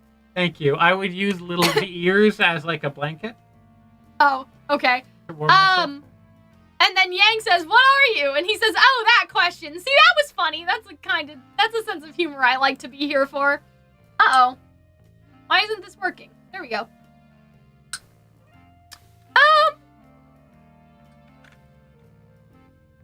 Uh-oh. Hold on, guys. We've gone through so many screenshots, the thing is breaking. We'll have to reopen it. You okay, Hunter? Yeah. Are your parents back? No. Oh, okay. No, they're not going to be here for another like week and a half. Damn. Yeah, tell me about it. I'm just asking because I'm like, okay, Hunter, after we're done, do you want to go home and then come back like you did last week so we can watch Attorney Woo? I'm down for that, but like I also have to go back and then like make myself a dinner. That's fine. And then I don't have like, school let tomorrow. my dog. Yeah. Yeah, let's do it. Okay. I'm down. I love how we're just making plans during those streams. To watch Attorney Woo, which is an And amazing show. And you gotta read the fanfics. Oh, that's the other thing I have to do? Okay. Yes. Oh dear. How you guys doing? You guys okay? I mean, I don't really care. We have to keep going anyway, so we have no choice. You guys have to be okay. Sorry about it. Oh, man. You're okay. unhinged, Kaylin. You're unhinged. I don't understand why it's not going next. Why isn't it working? Ah! Do you see that? Kinda? Yeah. Hold on. I don't understand why it's not working, man. Why is it starting at the beginning? See? It's going to the end. Oh dear. That's not good. Okay. Not good at all. Hold on. See, look, it's zooming out. So those of you at home that don't know this, how long have we been doing the live streams for? Since like volume 6? I don't know. I think since volume 6. That's about 3 1/4 volumes worth of screenshots. Shots of all of the episodes. They're all on my computer. And they're all still on your computer. They're all... Do you want all the screenshots from an episode in volume, like, what, 6? I don't know if I them. have those. That's a long time ago. Volume 6, that would have been like, God, that was when the first season of Genlock came out. I have the Genlock comic book. It's just resting. I guess we're just living like this now? Yeah, it rests on my shelf, and I looked at it, and I remembered Genlock for the first time in what felt like years. And I remembered then that there is indeed a second season, and that's when I felt the cold grip of, like... Oh, Hunter. Fear. You did it. That's why it wasn't working. Oh! Because you had the headphones on the keyboard, Hunter. Okay, That's why it wasn't working, okay, Hunter. don't yell at me! I'm not. Roman Copium, we will talk about Roman. Rain says it's 1 a.m. for me. Thank you for still being here. I'm very sorry. I'm very sorry that this is how you're spending your night. Oh, man. Oh, we'll talk about it later. I forgot I was supposed to be like, hey, guys, there's some new Fox and Neo artwork up right now. But I guess I'll talk about it at the end of the stream because I didn't say it at the beginning, which makes me depressed. Dear. Anyway, now that we have this shit working again, let's keep going. Oh man, this is an actual RWBY live stream discussion now, Hunter. We've been going for 2 hours. That hasn't happened, I don't think, since we started again. 3 hours is the longest I think we've ever gone. Yeah. And I think we're approaching that. In all fairness, we're almost at the end. This has been a kind of chaotic thing for us. Okay, so RWBY talks about, like, that they need some help getting to the tree, and he's like, help getting to the tree? Yes, everybody needs help these days. Everybody needs my fucking help. I thought this guy would be more sinister, but he just has, like, old... He's grumpy. Dude vibes. He's totally old man. He's like, people. Like, yeah, he's just that. Exactly. And it's wonderful. I totally agree. Okay. Yes. So this is the shot we saw from the trailer. I also love how startled Ruby I know, looks. she's like... I'm sorry, sir. Of all the shit you've seen today, and this your is what front door, surprises you. sir. Your front door is a sphincter. I don't like this. It shouldn't open like that. I don't want to know. Sometimes. Anyway. Don't want to know about a big bug man sphincter? Anyway. Wake up. So, yeah, see, they're being watched, man. Wouldn't you love to live in a giant mushroom? Yeah. I think to be like an ancient witch's assistant, that's also maybe hot and into me. And we live together with our familiars and clay gnome golem people in a big mushroom house. Anyway, and so they're like, are you coming in or aren't you? You can make us a Grogurt parfait, right? And he's just like, Hey, fucking Grogurt parfait. Man. Which this is the scene from like... Yes. Very early, and we assumed this was teaser. we assumed this was like Alex's area. And part of me wants to go back to the teaser and be like, did we not notice like baby Weiss? It was this. Oh, it was just we saw this. We knew this happened. We did know that. Okay. But this actually makes a lot of sense because I remember us saying that whoever was here had to have opposable thumbs. Oh, yeah. Remember? Because, you all right also said that as well. And so we mentioned that the only characters who had opposable thumbs were the Jabberwocky, the Caterpillar, I think because we had seen his hands by that point in Alex. So we did talk about this. So good for us. We were right. It does need to be somebody with opposable thumbs. But yeah, so let's look around here, right? Because there's a lot of interesting, like, little things. Like, first of all, they have a shovel. So they had, like, a rake or something, but they have other tools. They were raking leaves. That's what I also like about it. That you think pots. You think he has some like bongs. That like some of those like that like butt plug looking one there. That looks a little like gravity bong. And that's why I don't think that he's bad. Like that's why I don't think that he's a bad person. Like you know what I mean? He's so normal. He's just like I don't know, because he doesn't seem nefarious, right? Yeah. I must say you all seem to be a bit hesitant. What did you say you were again? Right, and like look at him. And so he has like the cheese plants. There's like some other like books on the table and all that sort of stuff. And so RWBY says, we're huntresses. And then he says, and what exactly does a huntress do? Fight monsters? I look at RWBY's face back there. She's like, Monsters? By monsters, I guess. I'm sorry, I don't understand why this matters.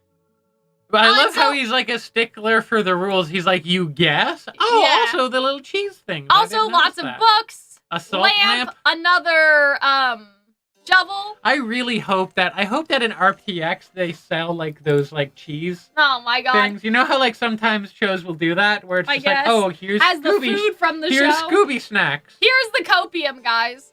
I don't know if you guys noticed, but there are all these little packs of the same envelope that he makes for Team RWBY.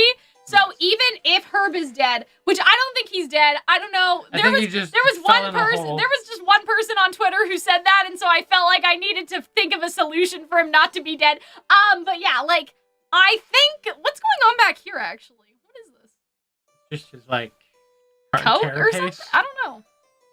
Anyway, there's a lot of stuff going on. But anyway, even if Herb is dead, Neo could still come in here and eat one of these, right? And smoke this. Because she's hungry. Or smoke it, I guess, because they're just leaves, right? Because that is giving, like, they could have just used it for decoration, but it's also planting the idea that, like, there are more of these things already prepared, and all Neo has to do is smoke one, I guess. Right? And so, yeah. I don't understand why you don't understand. So, yeah, this is what I mean, right? To villainize RWBY in any way. However, like, this is kind of what I mean in the sense that they're all kind of being assholes to these people, and that they may have to go through the story again because she's like, yeah, I don't understand why it matters. Like, you know what I mean? She's being kind of like a little grumpy about it, which is perfectly understandable for what given RWBY the situation is going through right now. Yeah. However, I think that that's going to be the consequences of their actions that come back to haunt them later, is the fact that, like, this man was legitimately trying to help. I think I see it that way. Yes. That he was trying to help, even despite what the cat said. I think the cat's full of shit. And, like, she could have just answered the question. You know what I mean? This is true. But instead, she really is grumpy and depressed, which is fine. Like I said, I don't want anyone to be like, oh, you know, Cal's criticizing the show because RWBY is not happy anymore, even though she's not supposed to be happy. Like, I'm acknowledging that she's unhappy, but I'm also saying that being unhappy will have consequences later, right?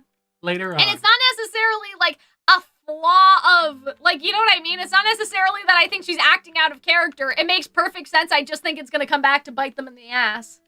And I think that's reasonable, right? Yeah. Like, I think that, like, she's definitely wearing Finn and we're seeing that, but I think that that's going to be a problem. I think that, like, how she treats the other people and also, like, the cat and everything, like, oh, we'll lure the cat to the tree instead of trying to be his friend. And, like, we'll, you know, we're just trying to get, like, the Grogurt thing, you stupid man. Like, give us what we want. Give us my yogurt. What do you mean? Like, why do you think that you're entitled to getting what you want from all these people without at least being nice to them first? Yeah. Right? And so that's, I think, what they're gonna get at the end of the story is that, like, they think they're being better than Alex, but I'm like, but part of me feels bad because it's like they've been through a lot. I know, no, I still feel bad. There's ever people who deserve to be a little snippy. It's RWBY to learn that, like, one of her closest friend was murdered and that, like, the world might end and that a whole city worth of people probably died and oh no, I totally agree with you. Happened. I agree. I think that she thought her sister died. It's okay for her to be angry, but it's just gonna come back to get them. Yeah. Like, you know what I mean? Because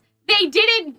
Part of me feels like then the moral of the story is not be a better person. The moral story is not. It's like when dealing with pedantic assholes, entertain their pedanticism. But they're not assholes, though. I guess just not. Trying to do their fucking job. But, like, man.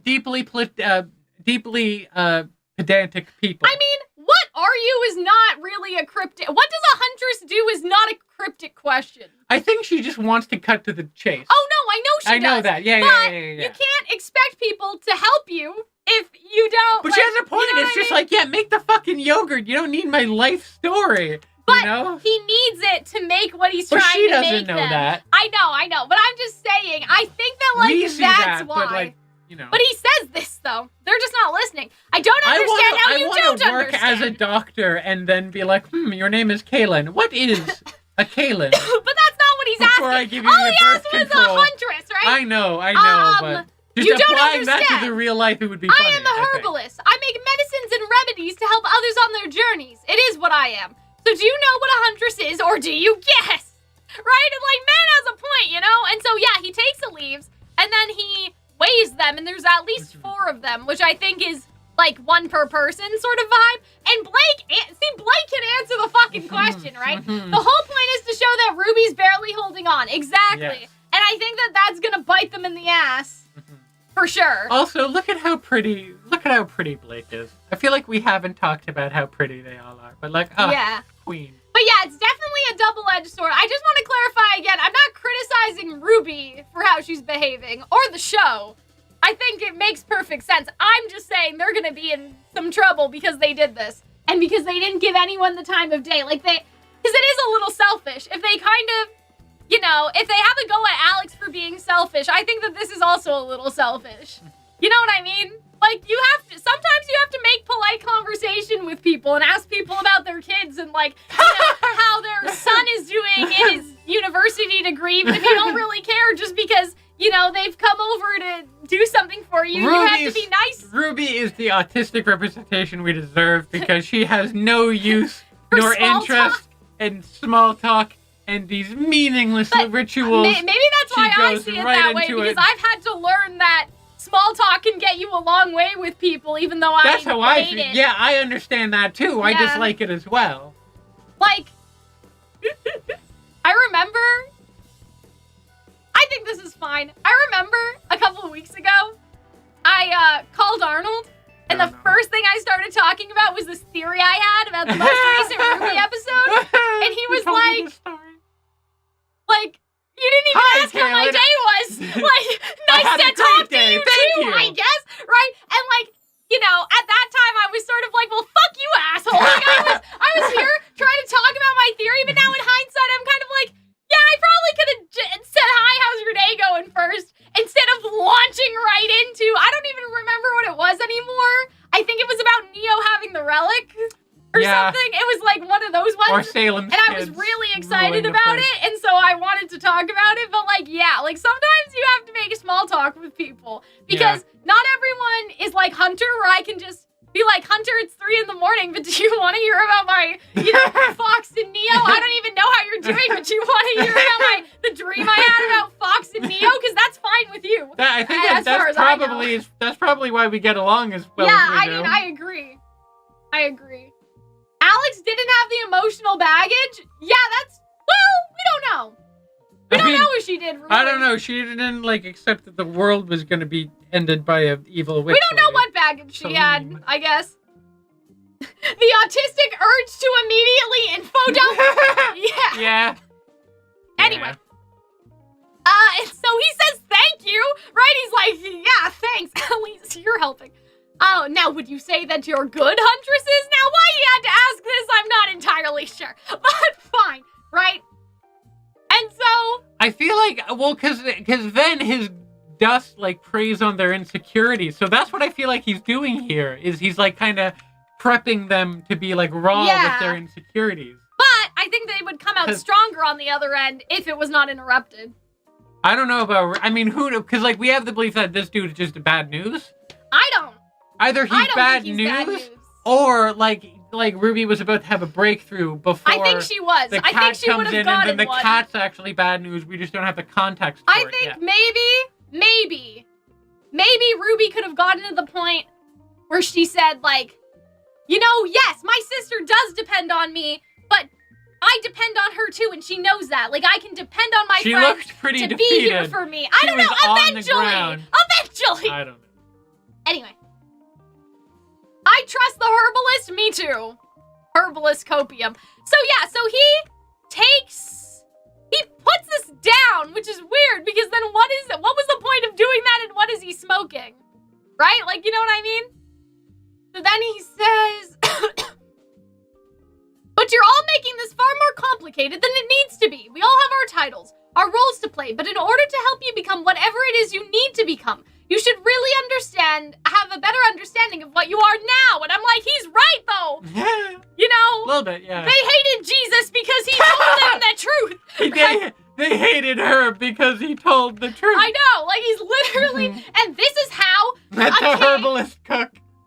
This is how the king winds up a prince. right? And then he says, follow me, my work is never done. So I think that that's foreshadowing to the fact that the prince, we thought it was the king's son. Yes. Right? But I But actually think he regressed. He just turned into the prince because he stopped acting like a king, stopped being a king, and started being a brat. Yeah, exactly. And so he literally turned into interesting. a brat. So he regressed. So he's just trying to stop y'all from regressing. Why you gotta hate on this man? Let him cook. Oopsie. Let him cook. Oopsie. Let him cook. Oh, man. Okay. Maybe I'm just a grumpy person, too. I don't know what to tell you, okay? But yeah. A little bit. A little grumpy trousers. A little grumpy pants. I'd get high with the herbalist. Okay. Oh, I would absolutely. I wouldn't get... I've never been high. Because then so the high would... Those look kind of like bongs back there. I think this is just random, but I think every bong is, like, made out of someone Oh, who no, those are bongs. They're pipes. I think that every... Oh, they're not being subtle. Huh? I think that every bong was made from a person that, like, smoked here. Do you know what I mean? Like, They it's all get their representative own of bong. all the people that helped him over the years. Yeah, that's so many. There's so many glass. So much glass. Like, after you're done your emotional journey, you shit out a bomb. That's bong a lot is of what I'm vases. saying. Like, you know what I mean? That's a lot of vases. Also, there's room for more people here. Okay, Yeah. so let's analyze this. 1, 2, 3, 4, 5. So Well, there's exactly enough pillows for all of them, which is odd. I mean, also, it just kind of looks like where you smoke hookah on the floor. I know, but I'm saying, like, it's exactly enough for I've all never of them, smoked which hookah. is interesting. But yeah, I think, despite the fact, like, I don't know what happened to the herbalist in terms of him going into the hole, but I think despite that, we will see Neo have this situation. If for some reason, whether she just breaks into his house, which is totally in character, or, like, she comes to him eventually at some point in the story. Maybe what happens is that the Jabberwocky fight, for whatever reason, goes really poorly, and she runs away, and so she hides in here, and, like, goes back the other direction. You know what I mean? Perhaps. Like, something like that could work, but we'll have to see, right? Blake's like, stranger danger. I think we might be going, right, Ruby? Right? They're depending on Ruby to get them out of here. But see, this smoke is the same color as the sugar in Neo's teacup. So I don't know why people think it's such a reach for me to say that Neo is going to have an interaction. What do you think that, like, Neo kills the herbalist, takes all their drugs, and starts doing it herself? I don't think she would. I don't know. I don't see the reason to kill him, though. I mean, Neo's kind of been indiscriminate with the murder. Right, but before, I'm saying, but why would he stop her? He seems to be down for smoking with people. Unless, I don't know, unless he says no, and at that point, like... But you know what I mean? Yeah. The herbalist would only be murdered by if he stopped Neo from doing something. But I don't think that the herbalist would stop her from chilling with him. He seems like he wants people to come smoke with him. You know what I'm saying? But yeah, see, like the leaf thing again, and see all these multiple colors. That was what was in Neo's teacup sugar thingy, and so I just sort of wonder. It makes me wonder. Makes me wonder, you know? Makes me wonder. I want Neo to have a scene with them so bad, but let's talk about what actually happens in the episode instead of the copium, right? And so Yang calls for Blake and then calls for Ruby, which I thought was cute. Oh, she loves a drug lord. Oh god. Okay. Are you sure? You have to be sure of what you are and of where you're going. So that's the man says that. And so yeah, so then they get sucked into the void. And so I love this. I love how the smoke, literally, it comes from Yang's mouth, and it does the... And it kind of reminds me of how Salem rebuilds herself, a very similar effect, and I wonder whether or not that's intended for whatever reason. Does it look like Yang has a very big head in her old? Because if you look at that Yang and you look at the other Yang, it's just like, oh yeah, like normal-sized head Yang. I think she's taller now. I don't know. I think that... She looks baby somehow. It's weird. Well, she's supposed to be baby. She's because it's like... younger. Yeah, right? Her head looks, like, smaller, and then here it looks bigger. I don't know. I don't know. She was it's more weird. chubby before. What are you shaming her for? I'm not shaming her. I'm just saying her head looks different. I don't know what to tell you. Anyway. You don't have to go forward, you know. You could go back to before. And Yang's like, what? What are you talking about? And so I love this scene with with all of them. I thought this was so impactful, and it did such a great job of and it describes all of their us through where we were and like how far we've come, you know? Yes. And the only thing I will say is Blake saying my culture was a bit out of nowhere. I'm like, did Blake ever have any insecurities about being a Faunus like that? Well, because she wanted to hide it, so maybe that was a kind of... She wanted to hide it, but it was sort of... We'll get to that. Some people think that line's kind of strange. It's like... I don't think it's that. Like, the character arc Blake has in the writers' heads is not the character arc we got, because we don't... Blake's only hiding that she's a Faunus in the context of, I think, the school. Because people are not accepting. But unless that's another layer to it, where it wasn't just that, now she's embracing being a Faunic publicly also... But we've never heard about any Faunus culture. Well, I mean, I ever. guess when you think Any about of it. well, I mean, like, Menagerie seemed to have its unique thing going on, you know? But we never see that, so that's why it came off as Maybe. weird, because I'm like, what Faunus culture? I guess so, yeah. Meow meow cat noises. Like, you know what I mean? So, yeah, like, obviously, like, the Faunus have the story, but we only found out about that through the fairy tale book. This is true. And then in the comic, we also find out about a Faunus princess who had a human lover, and that was a thing that we only found out in the external material. So I'm like, the Faunus culture was, I guess, you know, the friends Blake made along the way or something, because it's not in the show. We spent a whole arc there, yeah, but like, okay, Ilya in the OP, there's a whole shot of this, like, Faunus altar, and they're praying to someone. Yeah. And we never find out who that is, what it's about, why Corsic and Finnick are dressed, like, in this weird monk priest attire. We never fucking know what any of that was. So I mean, I'm but sure you don't that need they to do have it explained, culture. you know? No, it can but just I'm just be... saying, like, they never addressed this.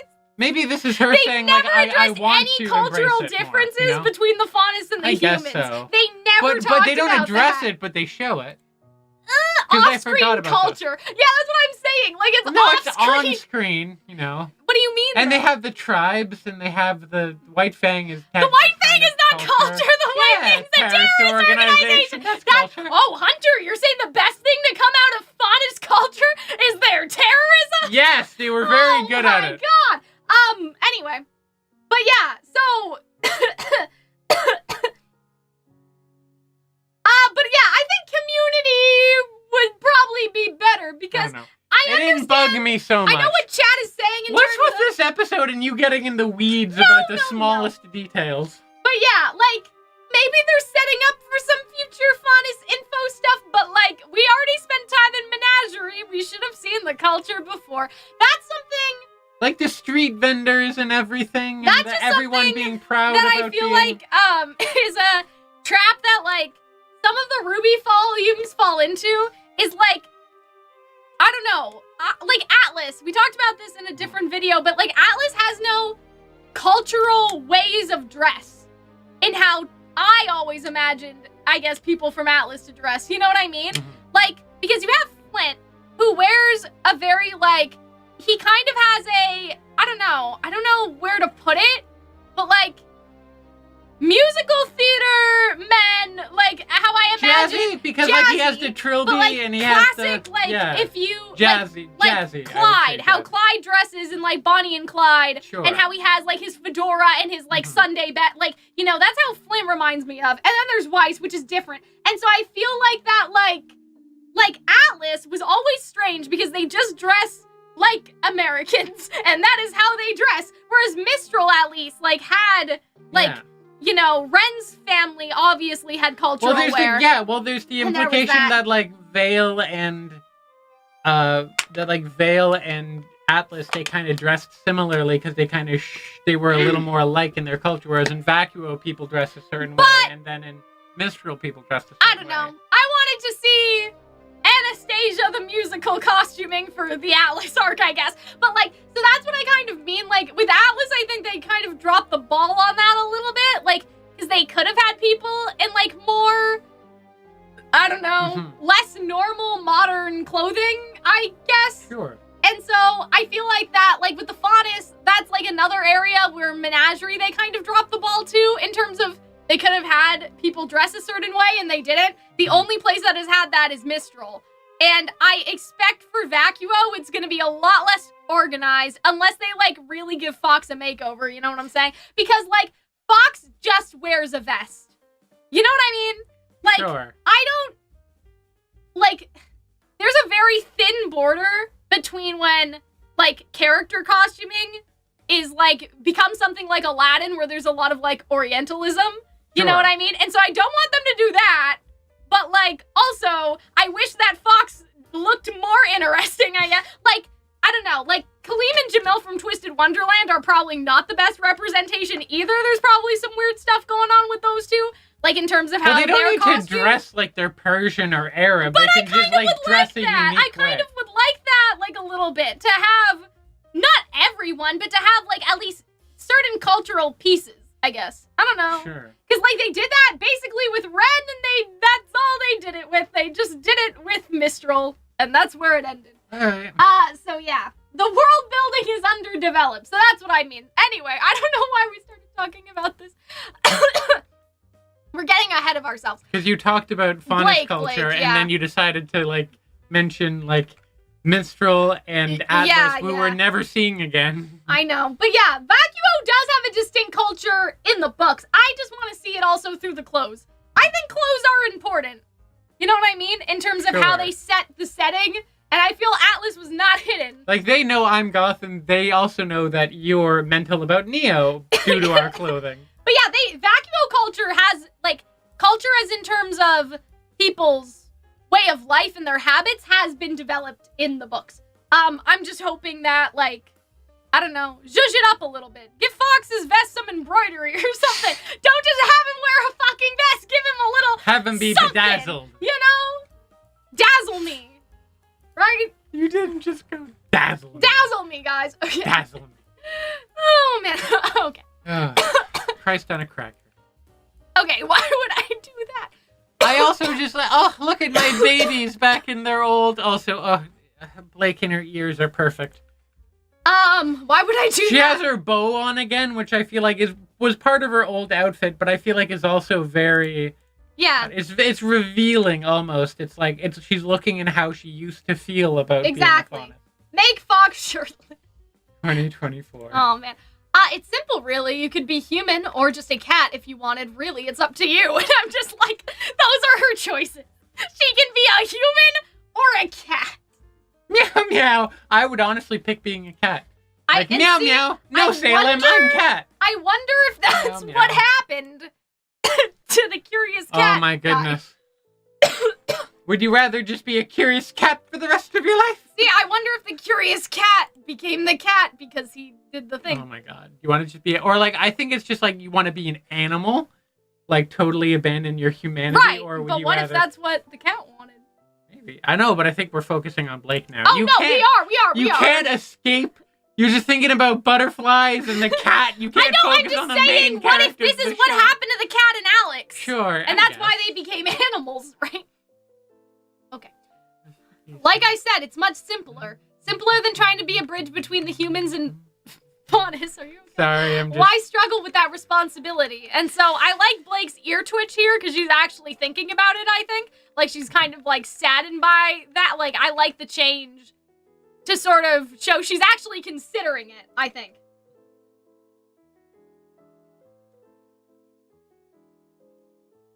Okay.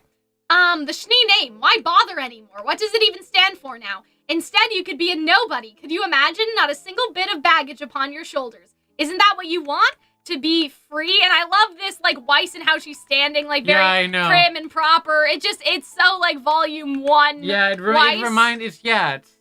I want to draw this. I want to draw this, but it's Roman and, like, Neo so Of course badly. Of course you do. But anyway.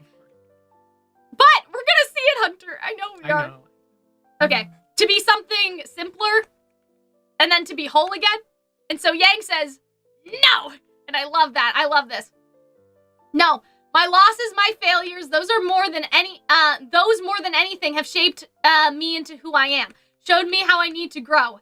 If there's something I'm missing, it's not because I've lost it. It's because I haven't found it yet, and the only way to do that is to keep going. And I thought that was great. I loved that line of dialogue, and I love how I think that she deploys her weapon. She's like ready to fight. I love how past her looks kind of nervous or sad. Yeah, well, it's sad because she's not accepting, I guess, it. But yeah, I kind of like that. I like how Yang phrases that, especially.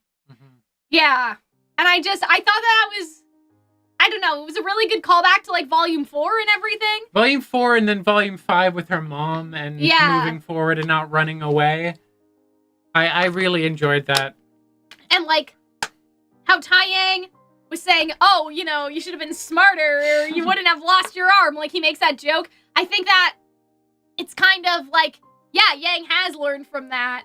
You know what I mean? Like she has learned, and like if that didn't happen to her, she would still be the person who rushed head first without thinking because there would be no consequences. Like sometimes we need the consequences of our actions to come for us or else we'll never change. Which is why I always do my homework last minute, even though it stresses me out every single fucking time. I still do it because I never learn. Okay. You guys can tell, right? Like my voice is perfectly fine. It's just you cough. It is weirdly. Coughing. Yeah, it's strange. So, if there's a doctor in the house, I know. A simple I love how it goes from Yang to Blake. Yeah, I thought that transition was really nice. I like that. She's so pretty. She's so beautiful. A simple life wouldn't be my life. My family, my friends, my culture, I belong to them just as much as they belong to me. To give that all away wouldn't be simplicity, it would be betrayal. So yeah, I think culture was weird. I think they should have just said community, like her, she says her home at some point. But in a lot of ways, culture and community are, because like culture develops out of community. I just think that community is more personal, whereas culture is more... Culture can be personal. No, but I mean like... Community is like the people who are also around you. And then culture is like what you do and how you interact with each other. Yes. Like how you can still have culture and be antisocial. Like, you know what I mean? In terms of like, you can have cultural beliefs and practices and you practice them alone. Like, you know, like you can believe in the Faunus creation story stuff all by yourself. So I think it would have been better if they said community because that could have really hit home the place of belonging, or like even if she said like the citizens of Menagerie to specify the fact that like Gira and Callie and one day she will be tasked to take care of them instead of like culture, because culture is something that again hasn't been brought up a lot. So I think that it would have been better to say something else. Yes. You're being a stickler over a single word. Well, words are important. Somebody wrote it. Also, have you met my friend Kaylin? I'm not saying that it's, like, incorrect. I'm just saying that it's sort of weird since the show hasn't necessarily talked about that the same way. Like, we saw Menagerie, but we never saw any Fauna-specific customs or anything. So, I think, like, yeah, exactly. Pit in the chat, they got me. Some of you guys don't got me, but Pit's got me. Like, that's all I'm saying is it's like, yeah, it's a single word, but then also, if, you know... would it be more impactful if it was a different word? Maybe. And so I feel like it's worth pointing out. But yeah. And so I feel like that it could have just been different. I mean, it's not that big of a deal either. I feel like every time I say something and you guys like take it in the worst possible place where I'm saying like, oh, Cal's really heated about this. Like, all I'm saying is that they could have chosen a different word with no subtext or anything. Like, they could have said, you know, the people of Menagerie or anything else. YouTube is not receiving enough video, question mark. I think the people of Menagerie, though, could have been impactful, though, because those aren't her friends. Well, that's just family. Community. It's the same. I think that you're a little on the weeds about it. Well, chat is now being pedantic and saying community would be repeating They're pedantic because you're being pedantic. But, okay, not community, then. Citizens of Menagerie. Culture is fine. I think that's nice. Culture is fine. It's a fine thing. I know, but it doesn't make sense, Hunter. No, it does make sense. We have never seen Blake care about You're being in the weeds. You're being in the weeds. But I'm right, though. But it's also about her learning to accept these things. So yeah, we haven't seen her because she's not totally accepted this. But in the future, she's saying she wants to accept these things. I mean, that's something we could have seen her in the Menagerie arc, though. But do you understand what I'm saying, right? I sort of know what you're saying. I just don't see how it applies. Moving forward, we have a whole Weiss to talk about here. She doesn't care about just the people on the island. That's true. That's true. I'll think about it more, but I'm sure there was something else. Because, like, culture is also not just the people. Like, I don't know how to explain it. It's not just the people. And so I feel like there's another word. Culture is fine. It's a fine word. Well, I mean, we've talked about why Anyways, moving forward. Anyway, I'm not the only person that said this, okay? There were people in my Discord that were talking about it, so I thought it would, and, like, those people are, like, Also pedantic? No. That's why they're in your Discord server? No, I was going to say that, like, they are speaking from the perspective of, like, people of color thinking that Miles sounds really white right now as he writes Blake to say my culture, and that is not natural at all. So that's the only reason why I'm bringing it up is because, like, some of the people that I know that are POC mentioned the fact that they thought it was kind of weird, and they that, can like, feel that way, but I do hear people talk about culture, I know. I'm just saying, in the way that it people was... of color, I know. I'm just saying, in the way that the sentence was structured, I'm not exactly sure why. I'm not exactly I understand sure why, they but think they it's like feel white like person. it's forced. It's like it's not natural. It's not natural for her to say. So that's all why I wanted to bring it up, okay? I feel like you then waited to make that point after you made 50 other points, Kaylin. Oh, well, I mean, I didn't want to, like, you know. Could have just said that. I guess so. But I didn't want to, Now I feel like the herbalist. I'm like, you should have just said that if that's how you felt. Now come over here, let's smoke a joint. But I didn't want, think about like, Blake. I don't know. I didn't want to, like, bring that up as the very first point. Like, as the very first thing. But that seems like your main objection now. But that's why I brought it up, is what I'm saying. Yeah, like, I feel like a lot of people... That was the basis for bringing it up, but that wasn't, like... Yeah, like... Yeah. You know what? I can relate to the herbalist. Oh, I often feel that way. But I don't know. Like... Okay, no, we've already discussed it to death. Let's move forward. Yeah, I know. Okay. I'm just saying... The reason why I didn't bring that up initially was because I was like, okay, well, I don't want to, like, just, like, you know, bring up a conversation people were having in the Discord as, like, the very first reason why I found it odd, if that makes sense. Like, to not be able to make the argument on my own and instead have to rely on, well, these people made the argument somewhere else a logical where fallacy. You cannot see. Yeah. So I just wanted to, like, go over it myself first and then, you know, whatever. But yeah, that's the only reason I wanted to mention it. I don't know who you think you are, and I like how Weiss looks her up and down. First off, Weiss's thing is the best. The way she, like, side-eyes her and looks her up and down. She's so feisty. I love how people are referring to me as the guide now. I enjoy that. Well, I mean, Hunter just wants to have dinner because she's old and eats at, like, 6 o'clock. First off, most people eat at 6. I have a dog at home I need to feed. Poor Harper. Think of poor Harper and her big doggy eyes and her big floppy ears. But you've only been away for, like, less than 6 hours. I know, that's a while for... Anyways, I'm worried about my dog. That's fine. I think you're lonely. I don't know. Yeah. I guess. I am, because no one's in my house. It's just me. I'm all alone with the dog. Oh, I think the dog... But that's the thing. The dog is lonely. It's more I'm worried about her, because now she clings to me so much, because no one else is in the house. But yeah, I think Weiss is... I think Yang, Weiss, and then Blake. I mean, it's not really that serious to rank them, but I think Weiss is... made a lot more sense to me. Poor Harper, indeed. Do they know that? Is that... I don't know. Oh, I guess they know... You just said it. I guess they know my dog's name's Harper. But you said it. Did I say it? You just said it. Okay, Harper. Just now. Okay. And there are posters with it all over the kingdom. Oh, man. Okay.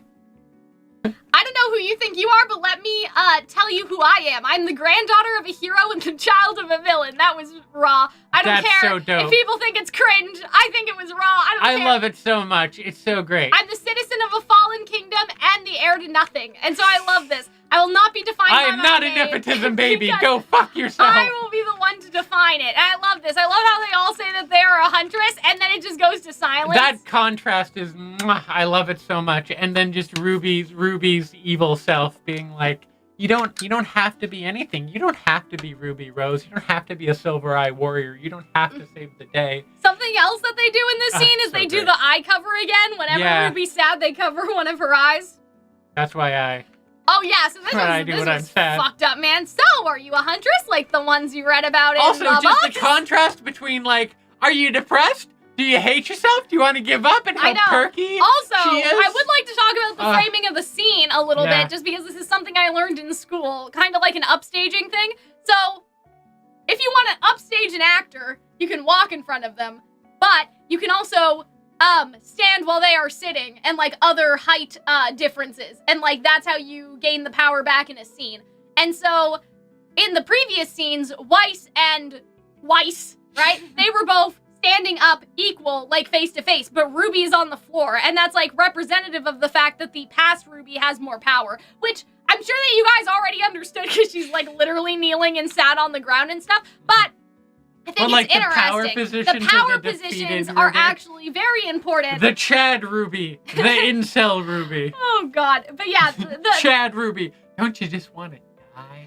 The power positions are actually a thing.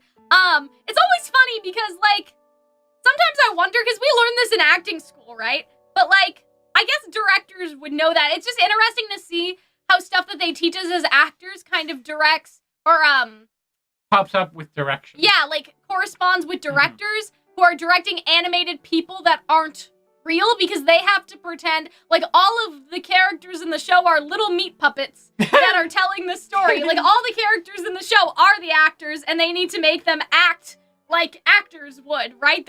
They just happen to be animated. So I always find that interesting, because while a human actor could make that choice as a human, it has to be the director or the person that is, staging the scene and storyboarding for them to know that. So yeah, fun. But yeah, and so, I don't know. Maybe I should have another one of these. You know what's happening? It's because I took my cough medicine like 6 hours ago, but we're almost done, so there's no point in taking it right now. Okay. You're gonna take, I think you tweeted something about taking a cough medicine like a shot of whiskey. So we could see Neo. That didn't happen. But that's okay. Probably a good thing you didn't see Neo. You'd probably pop your appendix if this is you straining it, or diaphragm. They always saved the day, didn't they? Always knew what to do. Always won in the end. She's so peppy, but she's so, like, condescending. Yeah. It's great. It's really fucked up, but it's great. But life isn't like a fairy tale. That's right, and you see there's actually no one there, which is interesting. Because that means it is totally a hallucination, right? That's right, but it's up to you to make things better, which is a shame, isn't it? because then Ruby could steal that Ruby. Yeah, Crescent Rose. So I was thinking, I was like, if this is, like, real, why doesn't she just take Crescent Rose? They all have copies of their weapons. But yeah, it is an illusion. Unfortunate. Always won in the end. Oh, okay. That's right, it's up to you to make things better, isn't it? Everything all depends on you. Your sister needs you, your friends need you, the whole world needs you to keep fighting forever and ever against an invincible monster that took your mom. So yeah, and that's the most fucked up part about this, is like, this Ruby is so cheerful and so condescending at the same time, and like, then we have, like, what the fuck is wrong with you, man?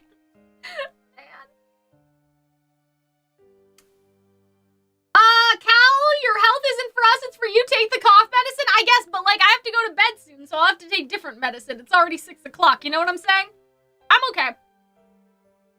Oh my god, it's almost 7. I know. We're wrapping it up, Hunter. Don't worry. This is the last scene. Don't worry about my dog, though.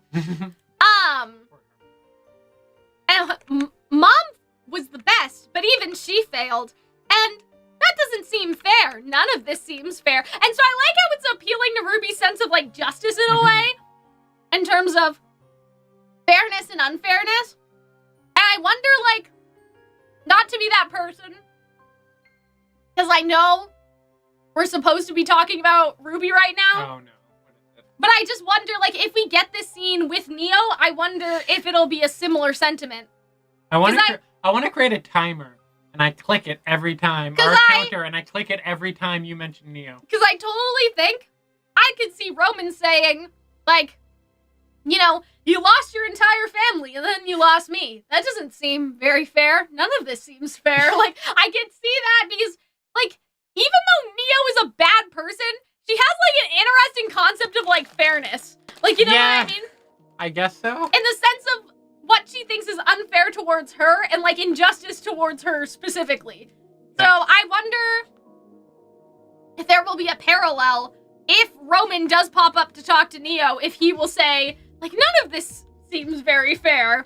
Also, I love how you're popping my cough drops like candy. Well, because they have bad things in them, you know? They like, don't. They may have, like, ethanol or whatever. No, because they taste licoricey.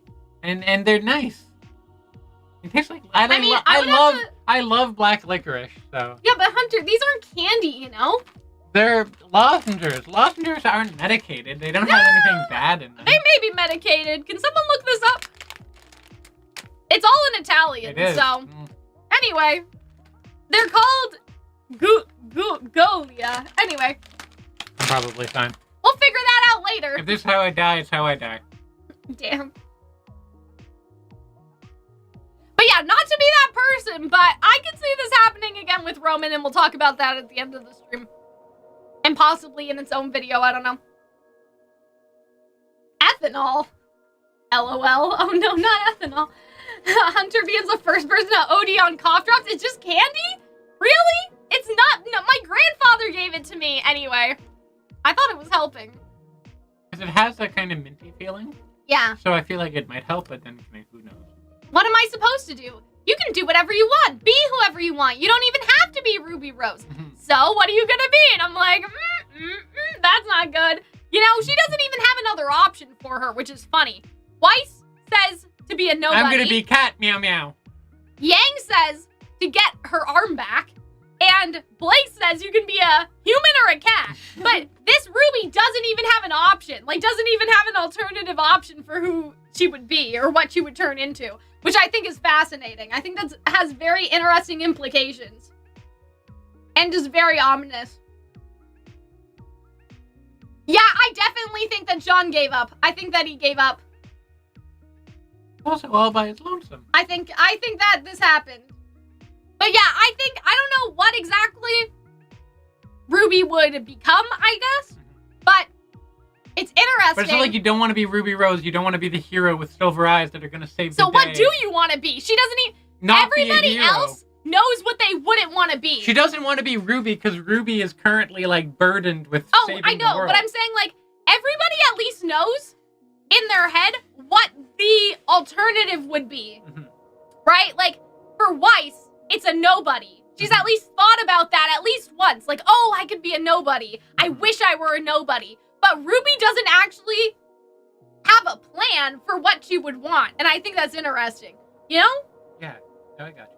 Like how Yang has at least thought about getting her arm back, or what she would be like if she still had her arm. But Ruby doesn't even have the negative thing that she would turn into. Because this Ruby just says, you can be whoever you want. Like, I don't know, right? It doesn't even present her with an option because even though she knows she doesn't want to be Ruby, she doesn't know how to be anything other than Ruby. Whereas everybody else has the capacity to imagine her, like, themselves not being who they are. Yeah. Weiss can imagine being a nobody. Weiss, but that's not Weiss Schnee. Yeah, well, you know what I mean? Yeah. Weiss can imagine a world where she's a nobody. Yang imagines being her previous self. Yang imagines being her previous self. Blake can imagine being human, I guess. Right? Or a cat. Or just a kitty. Or a cat. But this Ruby, like, Ruby doesn't even have an option. She's like, so what are you gonna be? She turns it back on her. Yeah. And I think there's interesting symbolism in that because it's still putting the burden on Ruby to decide, whereas all the other past selves gave an option. Yeah. And I think that's so fascinating. But yeah, I don't think there's anything else that I have for this scene. I just think that's so interesting is that everybody else presents an option at least. Here's your choice. And like, she doesn't even know because she doesn't know how to not be Ruby. And the way they present, like, the way they write self-doubt is really wonderful. And how it's, and how it's personified in that way. I really love it. Yeah, I love it too. And I think that's really good. Can you guys still see us? Are we okay? Are we good? I think they can. Exactly. Her whole identity is being a huntress. There is no other option. Like, she can't even entertain another option. So I think that's very fascinating. I think that's interesting. Especially, again, in contrast with all the other girls. Mhm. And so, yeah, I just think it's like, what would you be? She can't even imagine her life Yeah, as yeah. anything else.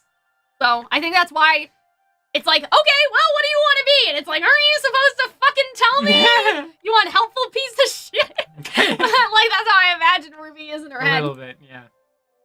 It's like when Ooblecht asked them about being a huntress and she never answered. Yeah, it's exactly like that. I'm pretty sure this is a direct callback to Volume 2, Yeah, actually. it does feel that way, doesn't it? So yeah, like she doesn't even have any fucking clue. And then yeah, so our then the boy cat saves the day. pops in. So like they were just all on the floor. Like they weren't even transported to like a different place. Like, you know what I mean? They're just all in the same place and he like changes colors. I don't know if that's the lighting of the smoke or like him as I don't know, as whatever he is changing colors. So the cat says, "Oh, Herb, look at yourself. You're done," which is a weird, I don't like this. You're supposed to help others find their way, but you've lost your own. And I'm like, did he? Because I think that he was helping everyone just fine. So I think that this is sus behavior from the cat.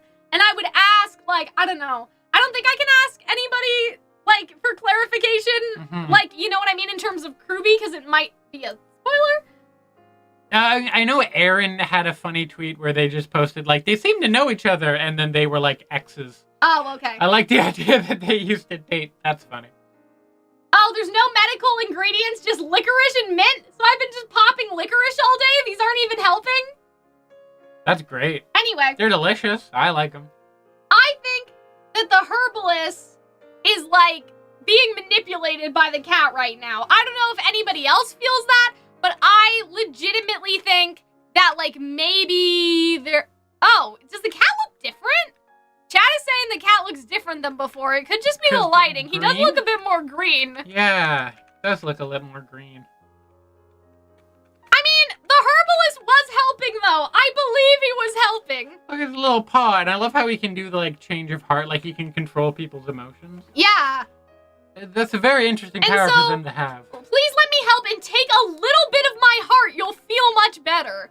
I think that's sus. I wonder if, like, it's like the Star Trek Q thing, and they are all the cat. Like, Maybe. Everyone is the cat, and everyone is controlled by the cat. That would be pretty out there. Like, you know what I mean? Like, whoever has a little bit of the cat's heart is now Norded. They're like a hive. And they're all Xehanort. They're a hive mind. Yeah, they're all a hive mind. Norded. And they're Oh all my God. Xehanort. Your throat will crystallize. What are you guys talking about? Anyway. I think that it's suspicious. Indeed. I don't think it's clear whether the cat or the herbalist has better intentions. Neither do I. I think that maybe the herbalist... I think that maybe the herbalist will be right. Like, I think that we'll find out later that the cat was being very suspicious. I think that, like, here's my unpopular opinion. I think that RWBY would have seen the light at the end of the tunnel if she had spent a little longer. I don't think that she would have actually completely changed. I know what you're saying, Coaxy, but I actually think that RWBY would have gotten out on the other side if she could have just talked to herself more. I know that she looked pretty defeated, but I believe in her that she would have eventually came out the other end. You know what I mean? And so, like, the cat interrupting actually means that he interrupted RWBY learning to accept herself. Which is what I think. It seems suspicious. Like, it seems like he saved the day now, but maybe later we'll learn that, exactly. like, oh no, they're because actually the bad guy. Everybody else was, more resolved after confronting their other self. And I think that RWBY would have eventually been, like, had that same resolution as well. Like, I think that if it was just a little longer, if RWBY had the chance to think about it and to actually answer, I think that she would have mustered up the strength to resist, right? And so I don't actually think that, like, the herb guy turned Jean into, the knight. I think that what happened is that Jean did not get the chance to confront himself because the cat also interrupted Jean, and then Jean took into the, to his own emotions later. Like, he fell to his own emotions. And maybe that's why we have that scene with RWBY looking crazy on the bridge, like the cloud bridge, because she should have had that conversation earlier, because now she's an emotional wreck and she never got the closure from this combo. Because some people have interpreted it, like the chat saying, like she was about to take the offer. I don't think so. I think that maybe she would have been. I think that maybe she would have been okay and the cat did it on purpose because he wants RWBY to fail. Maybe. Yeah. I don't know. Maybe that's ascribing too much militia to the cat. Maliciousness to the cat. Too much militia. Militia is like a military. Group of, maliciousness to the cat. But I think that may be the twist. Is that we think that the cat helped, but he did not. Anyway, so then he says, "Oh, I do apologize. I was always a bit of a workaholic. Huntresses, was it? Peculiar things." Right, so it's unclear whether he's just gonna go for a nap right now, or if the cat did this. Because the cat doesn't look like it moved anything, you know? No. People think that this man is dead. I don't think he's dead. I think he's just taking a break, I think that Herb can just do weird shit like that, you know? But there's something weird that happens here, okay? Look at this. Wide-eyed. Scrunch. Why did they do that? Why's the cat?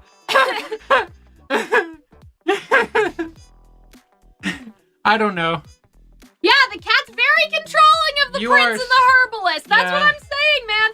So, the herbalist failed so the earth swallowed him? I don't know about that. Because he opened the hole in the mushroom. So I think that maybe his bedroom's just down there and he's sleeping. My interpretation is that he can just control it. So he just wanted to go in the dirt. He just wanted to go for a nap. Because I think everyone thinks the herbalist is dead because he says he's done. Yeah, that's true. But maybe he's done for the day. I don't know. But like, I want this to happen with Neo so bad, guys. We have to find a way. We need to figure it out, right? I don't know if the cat did the whole. I think that maybe he just did. But yeah, I know why people are saying he's dead. But I really want Neo to have this drug-induced experience. And so we need the herbalist to be alive, or we need her to steal the drugs. Those are our choices, right? But yeah, the cat, like, they had to have done this on purpose. This is an intentional choice. An animator went in to the rigging and made the eye go up. And it's so, like, not noticeable, but then it's also, like, you know what I mean? But then it's also, like, why would someone do this? Why not have the cat keep the same face? It's literally a singular frame. I mean, why would they animate that? Maybe it's more just, like, the interpretation could be like, oh, well, he's gone. Like... But it has evil intention. It's like when you get that smile and you have evil smile. Maybe, but like, I feel like we don't even get to talk about this single amazing frame of all of them. They're shocked and terrified and confused, and I'm like, and Little's like, I don't even have my parfait. We're still small. What the fuck is this bullshit? The cat helped them, though. They helped escape the prince from beheading them. That's but true. Did he? I don't know. You know? I also like how Little had the funny line of the episode where they're just like, oh, found a cat. Like, trying so hard to be useful, slept through all of that nonsense. People are asking to see the eye again. So, okay, so in this frame, the eye is open. And then in this frame, you see that it scrunches because he's smiling. And I find that very suspicious. And I find this overhead shot suspicious. I find it all suspicious. You're so in the weeds with what? this episode. No, I'm not, Hunter. No, I'm not saying you're not incorrect. Like, You're so mean. I'm not saying you're not incorrect, because I think it's very plausible that, like, you know, the cat's the puppet string. I'm just saying you're so in the weeds about it, like every little minute detail. Hunter, don't you remember what we do here? We look at everything. I know, you're right, but after a while, it's just kind of like, I'm not even upset, I'm like impressed. Oh, well, okay. And like, it's like, yeah. Yeah, and so I understand what you guys are saying, that the cat did save them from the prince, but like, maybe they would have saved themselves some other way. Like, we don't know. We don't know about the cat yet. And we don't know how we knew the way out. Right? So I think there's some Coraline behavior going on, you know? Okay, so this is all I want to talk about, right? So, this is all of the shots that we haven't seen yet. Yeah. Okay?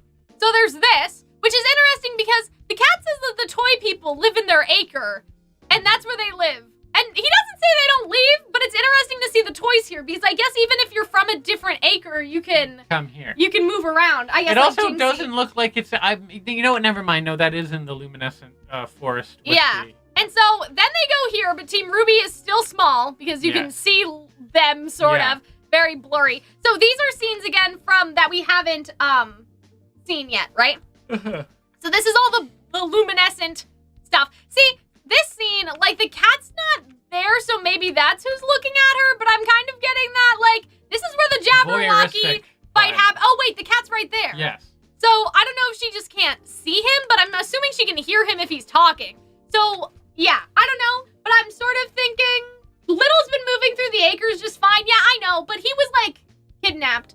I just meant of the toys going of their own free will. I didn't realize that would be a thing, right? Unless there's a different community of toys that live there. Yeah. But I just thought that was fascinating. So I wonder if this shot is the Jabberwocker or something else watching them. Because, like, I guess RWBY could be looking for the cat and she doesn't know what's up there. But, like, look up, girl. Like, if you can still hear his voice, just look up, bitch. But yeah, and so then we have, again, the cloud bridge. We haven't seen this scene. A lot of people think that this is the metal lady area. Have not seen her yet. Haven't seen this. People think that this is on the houseboat. Yeah, so see, this is the area where the Jabberwocky fight happens. So, I wonder if these are also supposed to represent different acres? Maybe. Perhaps. I don't know. It's kind of hard to tell, obviously, because we have literally no information.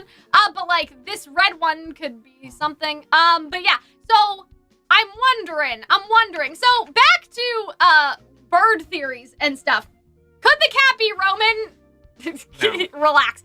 Okay, so Even Alex... Kaylin has limits to how bizarre the theories are. Alex and, the companion, we see crash down like meteorites during the trailer. And one of them is darker blue and the other one is lighter blue. And so even though I had the theory that the cat was the boy, I do wonder if maybe this could be the boy. And like there's some there's some maiden situations going on right now. So there's that. But yeah, so I think that this bird, maybe this is the carpenter. I know it's a bird, but like he kind of looks newsy situation. It does look like a newsie. He looks like a newsie. But yeah, I wonder, like... Maybe the bird is like tells people the news. Flies to different areas, and maybe the bird tells them about Neo or Jean, you know? That's not a carpenter, though. It's not a carpenter, but who knows? But yeah, so... Like, I would say Maiden Eyes Alex, but I think that they would make it look more obvious that it's Alex and give the bird Alex's eye color. So I think that if this bird is a person, it is probably the friend of who could have been a silver-eyed warrior. We don't know the gender of the friend, right? But I think that this is the lighter blue in terms of the people that crashed to the earth. And I guess we'll see them soon, you know? I think that's interesting. Don't even know what this is. Okay. Which we thought this kind of looked like it would be some kind of flashback hallucination. Some people think that this is the Jabberwocky, which I think is really interesting. Like, some people think that if you unmask the Jabberwocker, they will like... Look like Salem? They will look like the thing you fear most, which happens to just be Salem. That's believable. Right? Yeah. So maybe, I don't know, because this is in a weird sort of area. Like, but what if the world turns to gray and this is what is seen? You know what I mean? So, even though this doesn't look like farmer's market, like, question mark about that. So yeah, this looks like the farmer's market area. Yeah, I know that's just one shot, but see, that's but also she's big now. Yes, so they must have grown. They must have got the parfait at the cafe place, right? And so yeah, so we see the Jabberwockies with all of the lights. So I have to wonder again. I know we already talked about this, and I know we got to go home and feed the dog, so I won't go on too much. But like, it's either the Jabberwocker or it's a different Jabberwocker, and I like the idea that Neo is using the Jabberwocker to hunt down Team RWBY. And so I think that this is going to be like episode 6 or 7, like probably not next week, but the week after. They're gonna get here, they're gonna turn big, and like we kind of get this vibe through all the episodes that RWBY's being watched, like we got from this episode. And like next episode, we kind of feel like she's being watched, and maybe we see something, and it's all a little sus. And then like Neo is this ominous looming presence that like we kind of feel, and then she just pops out like mid-season and she like comes to fuck with them, right? So they fight right here in this area. I think that would be really cool, and I think that it also makes a lot of sense. I don't know. And so, yeah, I think that would be interesting if, again, like, Neo and the Jabberwocker, like, Neo beat the Jabberwocker into submission and is using it like the Hound. And so I think that's fun. Obviously, it could be a different one, or it could have gotten away. Here's the thing. If Neo was fighting it, she would not let this thing live. So, like, it has to be a different one. She definitely killed the other one if she couldn't use it, right? Like, she either used it or she killed it. Like, she would definitely not let it go unless it escaped through other means. So I do think they're actually working together. And I think it's kind of fun because, like, usually Neo's the one taking the orders, right? So she's like mob boss era, you know, like she's in charge now. I kind of like that, right? Yeah. Instead of taking orders from Cinder or even from Roman, she's just like, I think I will conduct the orders now, bitch. And I like that. And then we have this scene, which we're not sure what's happening with this yet. When she looks like she's opening up something? Some people think this is Neo. I think Ruby's just being cranky, but we also don't see Little, so, you know, it's up in the air. And that is basically, like, those are all the scenes we haven't seen yet. So I think we've basically covered pretty much everything. We may make some individual videos tomorrow in terms of the other stuff, like maybe Neo having a dream sequence with Roman. Sure. Maybe, something else, I forget. I have a kind of a theory about the characters reflecting the RWBY characters that come from Remnant. Do something with that. But yeah, like, AU or Neo decides to make a fruit stand at the farmer's market. But yeah, somebody's gonna have to remind me, because I did have ideas for multiple little theories, but... Oh, maybe it was the Prince regressing. We were gonna talk about that, sold separately. So we'll get all to that tomorrow. But I'm gonna go die in peace. So I hope that you guys enjoyed. Oh, wait, how much do you like? So rate the episode, because this felt really. I didn't love it as much as the last episode, but like it really hit emotionally, and it had a lot of good humor. I really enjoyed it. Yeah, definitely up there for me. I don't know how I feel about it yet. I think that I'm gonna have to see it in, like, with everything else. Yeah. Just because it was a lot of talking, even though I did find the talking interesting and funny. I don't know if I'm just a little jaded by the transcript, but it kind of felt like Mistral House. Like, you know what I mean? Like, Volume 5 House vibes a little slightly. More stuff happened. Like, just a little teeny tiny bit. Just because, like, the whole episode was talking to the cat, and then talking to the herb man, and then talking to themselves. And I think that's fine. I found the conversations to be interesting, but I enjoyed last episodes more because they had at least a little bit more action going on. Would you want to rewatch Volume 5? I mean, part of me wants to. Does anyone want to rewatch Volume 5? I want to, because, like, I feel like, I don't know. I think that's the one I probably rewatched the least. But yeah, I do like this one. I think there's a lot of interesting stuff to talk about, but in terms of, like, a reaction episode, this is definitely, like... I don't know. I think there was a lot of cute moments. Like, that end joke was great. I think the oh no, it's still cute. I'm just saying, like... But you want big punchy moments. As a theorist, this episode was good. Yes. But as a reaction, I think the other episodes had a bigger reaction from me personally. Yeah. Even though I had more of an emotional reaction at the end. This was more of a thinker one. Yeah, I think the transcript pulls Cal out a bit. Yeah, I think so too. And that's why some of you bitches that are like, oh, Cal, you're hyper-focusing on this word. Well, that's because I had to play the same dialogue 6 times so I could figure out what the characters were fucking saying. Like, you know what I mean? So if anybody wants to get on my ass for over-analyzing culture or whatever, just know that I had to get Blake to say that same piece of dialogue 7 times. And after you listen to something 7 times, maybe you start to be a little critical more than you would usually if you had just watched the episode twice. So I'm just saying, maybe that's kind of why I'm hating, because I had to listen to the same pieces of dialogue 6 times and I was able to find the flaws in that more than usual. You know? Except that no one agreed with you that there were flaws. But anyways, not to relitigate that fucking point over again. But that's because they didn't listen to it 7 times, is what I'm saying. Okay. If you listened to it 7 times, I don't know if I would necessarily. You would also dislike the CL Soleil line if you had to listen to it 7 times. I'm sorry, you're fucking deaf if you have to re-listen to it 7 times. I was exaggerating, but like, you do. I have gone back. Also, Hunter, sometimes Hunter was talking to me and I was like, okay, Hunter, can we talk about this later? No, I'm trying to fucking listen. I was being quiet here. Hunter was like, oh, Cal, but next time, maybe I can help you by doing this. And I'm like, I love you, But Well, next right time now, we are just doing help that. me Okay. by being quiet. Well, you When should I have was told me trying- that. When I was trying to transcribe, I was just like, gotta go back 50 seconds because we just had a You conversation. should have told me that then. I know. Uh, Oh, man. But anyway, so please, like, pray for me. Don't come for me. I would be, like, listen, if Rooster Teeth doesn't like that I'm being a little overly critical about the episodes, you can send me the script and I won't Rooster be Teeth angry don't care. anymore. Rooster I know Teeth- they don't care. I'm just